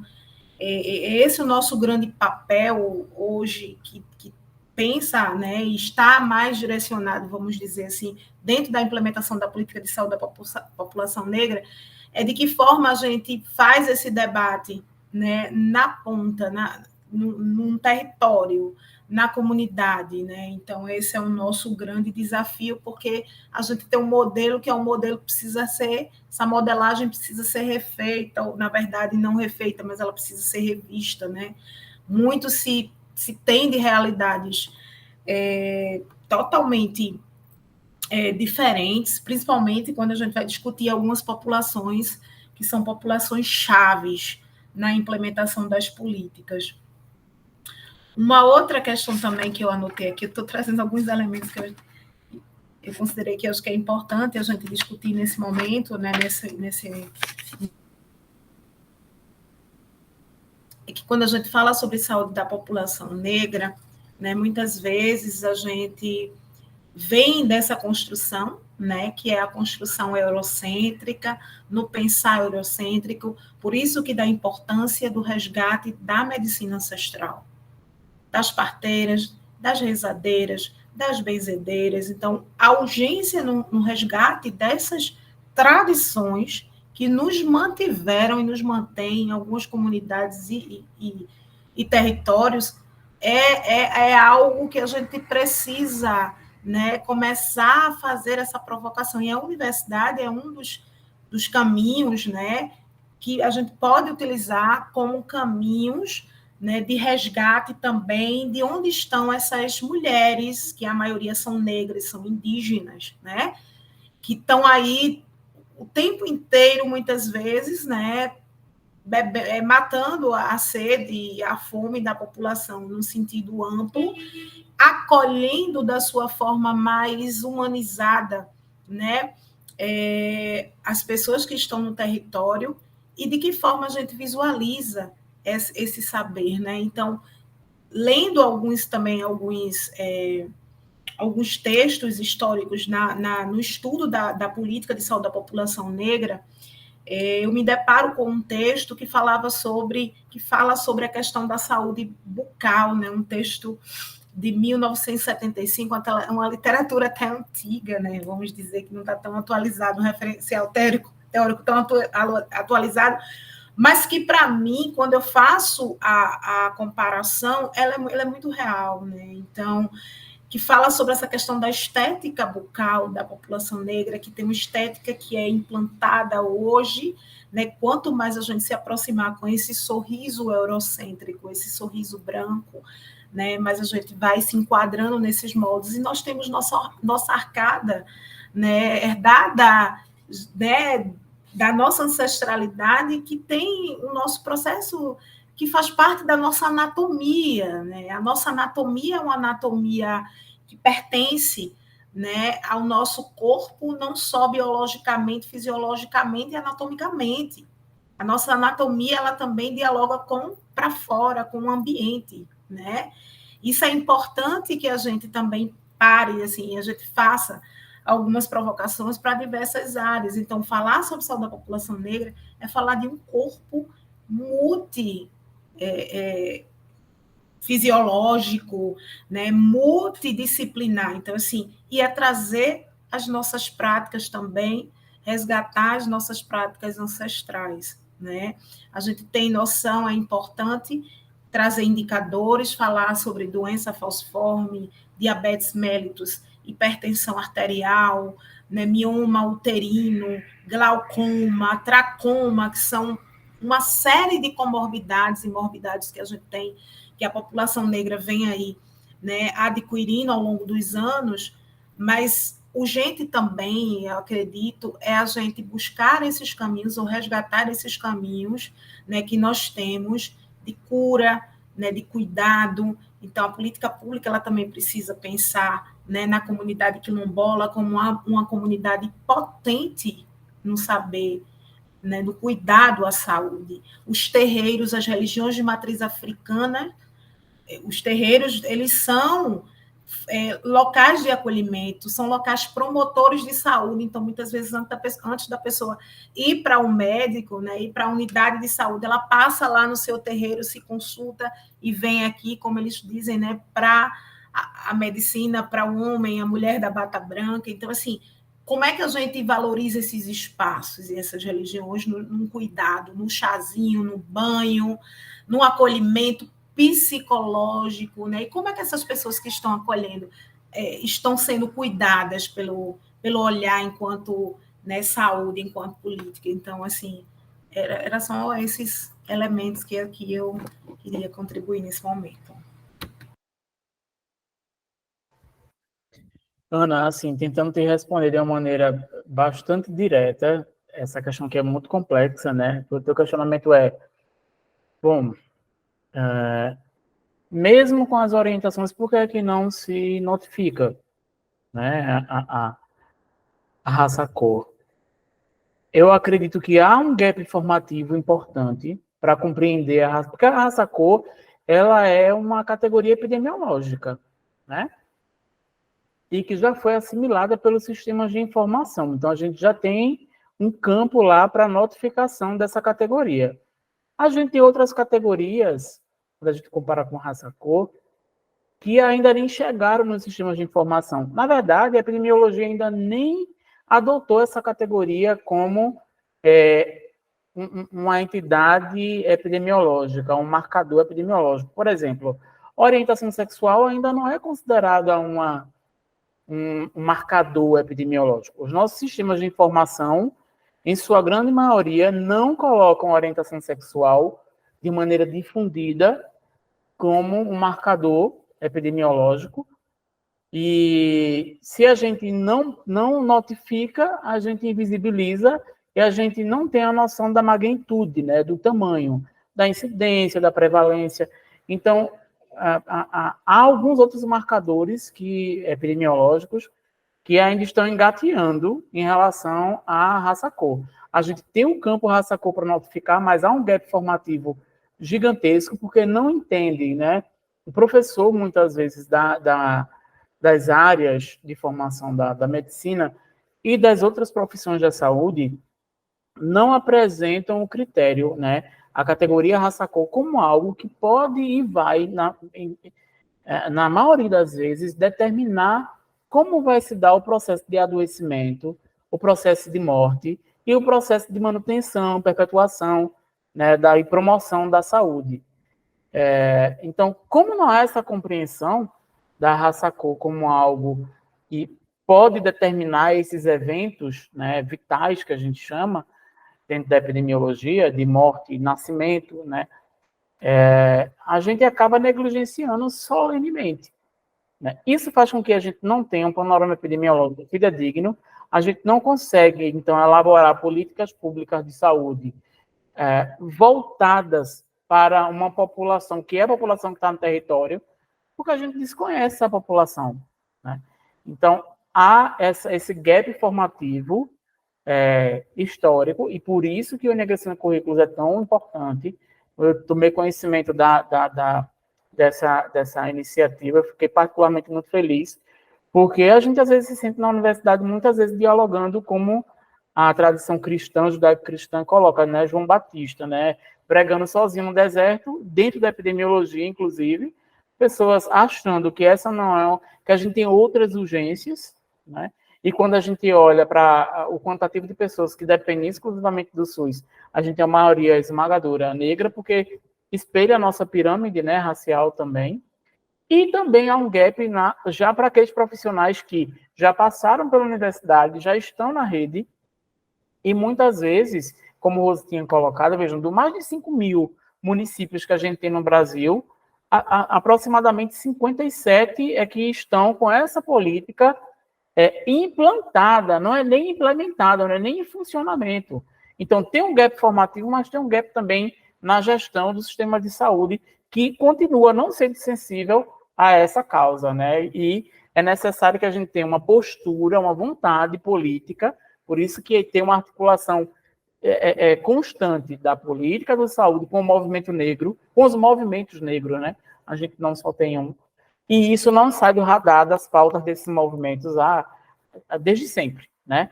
Desde quando a gente pensou a constituição do Sistema Único de Saúde lá em 88. Então, há um gap formativo, mas também há um gap na gestão de saúde, que não sensibiliza os profissionais para perceberem a importância dessa categoria como uma categoria epidemiológica fundamental para a gente entender o processo de adoecimento, de morte, de manutenção da vida. Acho que é meio por aí. Eu queria só fazer uma ratificação, né? Um complemento, na verdade, fortificar a fala de João, quando ele fala da questão do quesito raça-cor, acho que é importante também, que muitas vezes, né, eu vejo os colegas na epidemiologia, né, fazendo os estratifico os perfis, e tipo assim, tirei o perfil, pronto, se virem, assim, né? Então, tá aqui os números. Então, assim, meio que essa questão que não tem essa responsabilidade, né? De olhar aquele dado e trabalhar o dado. Então, assim, muito nesse mecanismo que quando a gente encontra e quando se tem, que muitas vezes essa subnotificação e não notificação, ela é constante, né? Tem profissionais que ainda questionam e pessoas que questionam os dados serem enviesados, né? Será que esses dados, né, não estão enviesados? Será que é isso mesmo, né? Essa realidade é uma realidade que expressa mesmo, as mulheres negras estão morrendo mesmo, né? Então, assim, esse processo que o racismo traz, né, ou seja, não legitimar esse caminho, né, o que está posto, de fato, né, e é um dado está ali expresso, está visível. E aí a gente também se depara com essa resistência, por isso que eu trouxe a questão do racismo institucional, porque ele é muito presente no campo da saúde, né? Eu considero a saúde como um dos campos mais duros e onde o racismo é muito perverso, de fato, entre nós, a gente, né, com os usuários e usuárias. Então, assim, é um campo ainda muito frio, e quando a gente vai para alguns algumas graduações, né, algumas especialidades, algumas formações, nós temos esse campo também, assim, esse processo, na verdade, do racismo muito institucionalizado, velado, enfim, muito desenhado, né, onde pessoas não querem abrir mão dos seus privilégios e estão muito confortáveis, e aí, como eu trouxe, esse pacto, né, que é o pacto que a gente tem firmado, infelizmente, no campo da saúde, aonde se acredita que a mulher negra ela aguenta mais dor no momento do parto, né? Segundo pesquisa de professora Maria do Carmo Leal, da Fiocruz, Rio de Janeiro, né? Onde, né, as mulheres negras, ao parir, elas não precisam de anestésico numa quantidade necessária, porque elas são mulheres pretas, né? Elas aguentam, elas estão ali preparadas. Então, assim, esse pensar é um pensar que é reproduzido no campo da saúde, né? Assim como na odontologia, na obstetrícia, né? Na ginecologia. Então, em diversos campos que a gente vai passeando, a gente vai sentindo como um modelo eugenista e eugênico, né? Ele se configura no Estado brasileiro, e como a gente vai ficando, infelizmente, a sensação de, né, muitas vezes ficando impotente, né, e ficando refém desses moldes e modelos aí, que a saúde no Brasil se desenha. Ok, Rose, obrigado. Fleury está de volta ali. Eu queria perguntar se ele ainda tem alguma coisa para tratar assim. Acho que ele precisou sair, né, Fleury? Precisa sair para outra reunião. Sim, mas está de volta aqui. Mas foi mais rápido que bom. Não, agradecer mesmo, né? E como acho que houve uma grande conexão, interseccionalidade em todos as nossas falas aqui, né? Então, isso mostra o quão importante é o tema e também o quão importante também a gente falou ali da questão, né? Do questão raça e cor também nos prontuários, né? O que ajuda a gente a ter os dados e assim a gente consegue pensar em políticas, ferramentas de mudanças e melhoria, né? Então, sempre me colocar à disposição aqui, né, de todo mundo, para que, né, a gente consiga construir e discutir, né, esses temas que são tão importantes para a gente. Ok, Fleury, obrigado. Pessoal, alguém ainda teria alguma colocação para fazer? Alguma pessoa que não falou, que a professora Ana Cláudia levantou a mão, pode estar com a palavra. Levantei, mas fiquem à vontade também, quem tiver, para fazer uma pergunta, assim, antes... Exato. Antes da gente encerrar, gente, eu queria só ouvir um pouco de vocês três, assim, porque como esse webinar é direcionado, né, para estudantes de medicinas e da área de saúde como um todo, mas eu queria, a partir das experiências de vocês, pensar, assim, como é que a gente poderia trabalhar isso na graduação, trabalhar isso dentro da faculdade de medicina, né, ou dos outros cursos de saúde, assim. Como vocês mesmos colocaram, né, mais de 80% da população autodeclarada negra depende do SUS, né? Então, assim, como é que a gente pensa uma universidade voltada para o SUS, né? E não como o modelo que a gente tem hoje, né? Em várias universidades que não são direcionados para o SUS. Então, eu queria só ouvir um pouco vocês três sobre isso, e fique à vontade também, quem quiser ainda fazer alguma pergunta.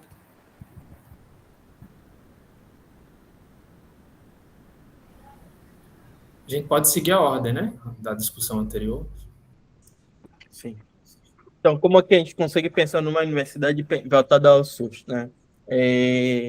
A primeira coisa é que a gente não pode fazer isso primeiro sem conseguir trazer uma certa conscientização, né, dos alunos e das alunas em relação ao tema. Então, essa conscientização passa através ali de dados e também do campo prático também, né? Como que esses estudantes, né, que a gente fazem estágio ali no SUS, como que eles enxergam essa questão? Quais são as discussões que a gente leva para dentro ali, né, das conversas, quando a gente está, por exemplo, dentro de uma consulta, né, que seja odontológica, médica, com esses estudantes, né? Como que a gente faz esses estudantes enxergar e ter esse olhar em relação à diversidade, ou esse olhar em relação a questões sociais e raciais, para dentro da saúde, né? Como que a gente consegue fazer que esses estudantes consigam entender toda a questão, por exemplo, de adoecimento ali através e a partir das questões raciais, né? Então, a gente conseguir trazer essa consciência dos estudantes em relação a isso, trazer esses temas, e fazendo eles entenderem que realmente não são coisas que a gente está tirando ali, né? São coisas baseadas em dados que a gente tem aqui, né? Isso faz com que a gente consiga engajar esses estudantes para que eles sejam profissionais e alunos formadores e transformadores assim de opiniões para que geram impacto, né, ali na população atendida no SUS.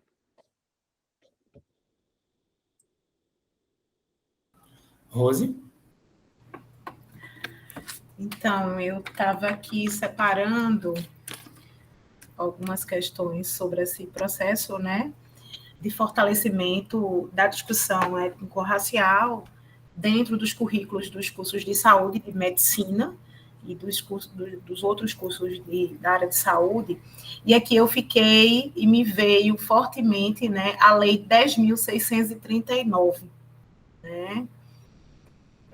A gente tem acho que quase fez, né, 20 anos de Lei 10.639, que é uma lei que assegura e obriga, né, vamos dizer assim, todo o processo, né, da discussão de África dentro, né, das universidades, das escolas, enfim. E fiquei aqui também analisando o quanto essa lei está sendo efetivada dentro da universidade, né? A gente sabe que se formos para os cursos de educação, a gente vai encontrar, né, um grupo de pesquisa, né, na antropologia, enfim, talvez não na assistência social, mas quando a gente vem para a saúde, né, pouco se tem, né, grupos de pesquisas que trazem a questão do racismo, né, a questão racial para a discussão, e também no processo de fortalecimento ali, né, dos estudantes e professores. Então, me veio essa questão da Lei 10.639, até que ponto a gente pode estar resgatando dentro da universidade, dentro dos campos de saúde, e aí, quando eu penso em Universidade Federal, nós temos um campo produtor de pesquisa, né, produtor de vários elementos potentes, que é a Fiocruz, né, que está dentro da universidade, mas a gente sabe que é uma instituição, que é uma instituição federal, mas que está no campus, né, do próprio campus da universidade. Então, além da Fiocruz, nós temos também um outro departamento, né, que é o PPGIX, que tem, né, programas de pós-graduações, né, que a gente sabe que produzem o pensar na saúde coletiva, né? E aí, voltando para a questão da graduação, eu queria também trazer uma pesquisa que eu realizei, né, com a doença falciforme, nos cursos de saúde, medicina, enfermagem, biologia, biomedicina e farmácia, com estudantes dos últimos períodos, né, da Universidade Federal, acerca do conhecimento da política de saúde da população negra e também da doença falciforme. E, como resultado, eu já esperava, né? Então, a gente tem aí um nível de desconhecimento grande por parte, né, dos estudantes de medicina e de enfermagem sobre, por exemplo, a doença falciforme. Então, para vocês terem ideia, tinha lá uma questão com um questionário, o que é doença falciforme? Né? Uma pergunta bem, o que é, né? Bem conteudista, bem... E muitos quase formandos, no último período praticamente, não sabiam responder. O porquê, né? Então, o que é, né? Como é que a doença falciforme ela se configura? Qual é a maior população, né? A população mais prevalente, né? Com a doença falciforme. E com relação à saúde da população negra, aí o resultado foi muito mais estarrecedor, na verdade, grave, né, onde as pessoas nunca tinham ouvido falar, nem a palavra racismo durante o período do curso.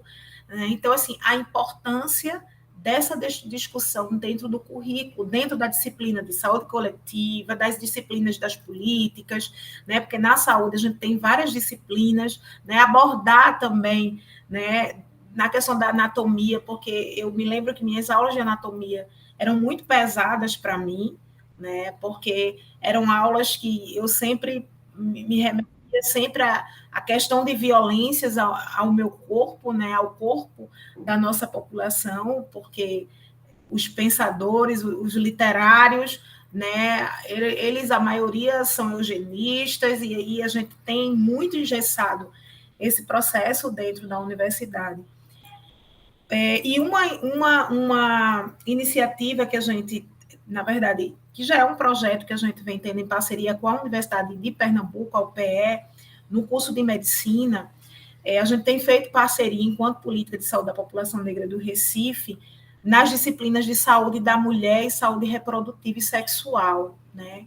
E aí a gente tem 2 professores parceiros, que é Benita Spinelli, que é uma professora super parceira, discute a questão de gênero também, e o professor Olímpio, né? Então, a gente participa durante o período, então, ele dá uma carga horária, a gente se divide na carga horária, e aí os alunos e alunas, eles são praticamente obrigadas a pensar sobre, né, como é que se dá essa saúde reprodutiva, essa saúde sexual e essa saúde da mulher, né, para uma mulher negra, né? Então, assim, isso é muito interessante, essa parceria que a gente tem feito.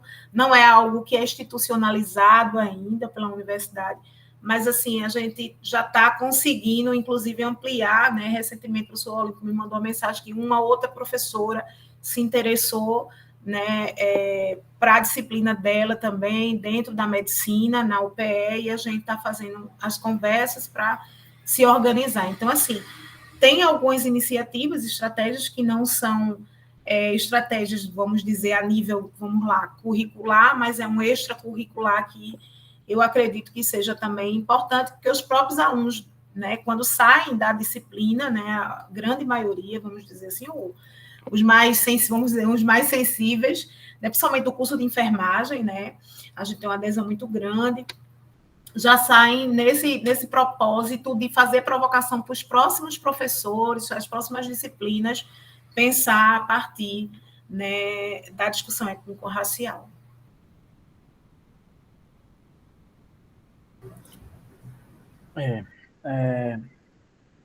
Como formar para o SUS, né? Parece que a gente está diante de uma situação bastante distante da prática, mas vejam, os estudantes já são formados no âmbito do SUS. Estou falando das universidades públicas.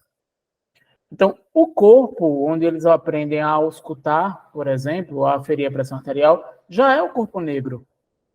Majoritariamente. Porque se a população negra, em sua grande maioria, é SUS-dependente, o corpo onde eles aprendem a tornarem-se médicos e médicas, cirurgiões dentistas, fisioterapeutas, é no corpo negro. Eles vão praticar, eles vão aprender com o corpo negro, que é o corpo que a gente atende nas universidades públicas, né?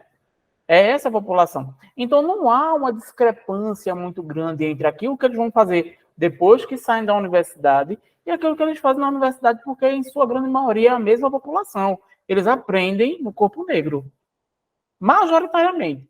Eu acho que o que falta é uma discussão franca dentro das universidades sobre como o racismo está estruturado na nossa sociedade de maneira a determinar processos de adoecimento e de morte. Eu acho que é isso. A gente precisa colocar a discussão sobre o racismo de uma maneira muito franca dentro da área da saúde, né? Não há uma distância entre o que eles já fazem na universidade e aquilo que eles fazem depois. O corpo, a tecnologia corporal, os pacientes, em sua grande maioria, já são negros e negras. É o corpo negro. Eu me torno médico, eu me torno dentista estudando a partir do corpo negro. Eu me torno fisioterapeuta porque a pessoa que chega à universidade, em sua grande maioria, é negra, porque já que é SUS-dependente e a gente está na universidade pública, né?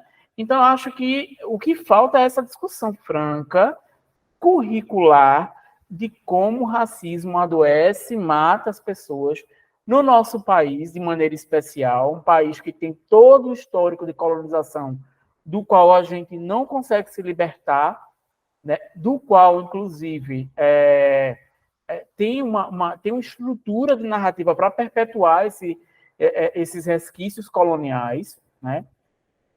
e de como isso é determinante na maneira, inclusive, de promover a saúde. Eu acho que Rose trouxe uma coisa que eu fiquei assim, sonhando, assim, vislumbrando de tão belo que é a necessidade da gente também, ao pensar os processos de promoção da saúde, resgatar a nossa ancestralidade. Na minha apresentação, eu coloquei o Omulu, né, que é o orixá da saúde, né? E ele estava nos slides ali para representar um pouco isso, para chamar o conceito, a percepção que a gente tem de saúde a partir das nossas histórias, porque muitas vezes o conceito que forma a gente, né, o conceito de saúde que nos orienta, é o conceito da OMS, que é um conceito universalizante. Então, como é que a gente compreende a saúde a partir da nossa ancestralidade? Quais são as práticas, né?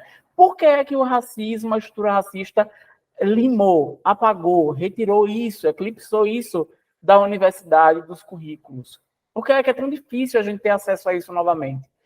Então, eu acho que não tem como a gente formar profissional de saúde verdadeiramente engajado com as questões de produção de adoecimento, de morte e de produção de saúde, sem focar na questão do racismo estrutural. E a gente, às vezes, fala do racismo estrutural como se fosse uma entidade que pairasse sobre nós, né? E a gente deixa de perceber em que momentos nós estamos sendo racistas em nossa prática profissional, em nossa prática docente, né?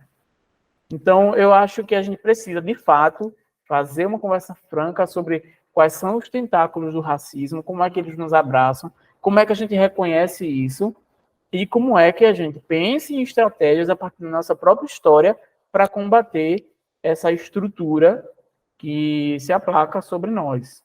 Acho que é por aí. Obrigado, gente, pelas colocações na volta do debate, né? A partir das provocações que foram feitas, acho que a gente teve um debate bastante enriquecedor aqui, mas que são provocações que ficam para que a gente continue refletindo sobre todas essas questões aqui, né, que a gente tratou e que siga provocando aí dentro dos nossos espaços e pensando a saúde da população negra a partir desses aspectos, né, de todas essas colocações que foram feitas aqui. Eu vou perguntar se tem alguém ainda que queira fazer alguma colocação, alguém que não falou, que queira deixar assim alguma colocação final. Então, mais uma vez, agradecer aqui pela presença dos convidados e das convidadas, né? Agradecer a Fleury, a Rose e ao professor João Luiz, que participaram desse debate com a gente. Agradecer também ao restante do público, né? Que participou. Acho que foi uma discussão bastante enriquecedora e que a gente sai daqui provocado por todas essas questões, e acho que é um debate que a gente precisa continuar dentro dos nossos espaços, dentro das universidades. Parabenizar a todos aí que trouxeram essas questões, pela iniciativa, a professora Ana Cláudia, enfim, a toda a equipe que compõe a pesquisa, e mais uma vez, obrigado. Então, eu acho que é isso, acho que foi um debate bastante enriquecedor, e a gente tem esse desafio de seguir pautando essa necessidade de se pensar a saúde negra a partir desses aspectos, né, e sobretudo, difundir essa ideia. Eu acho que é um desafio nosso e que a gente precisa encampar isso ainda mais daqui para frente. Então, muito obrigado, agradecer mais uma vez, e eu acho que é isso.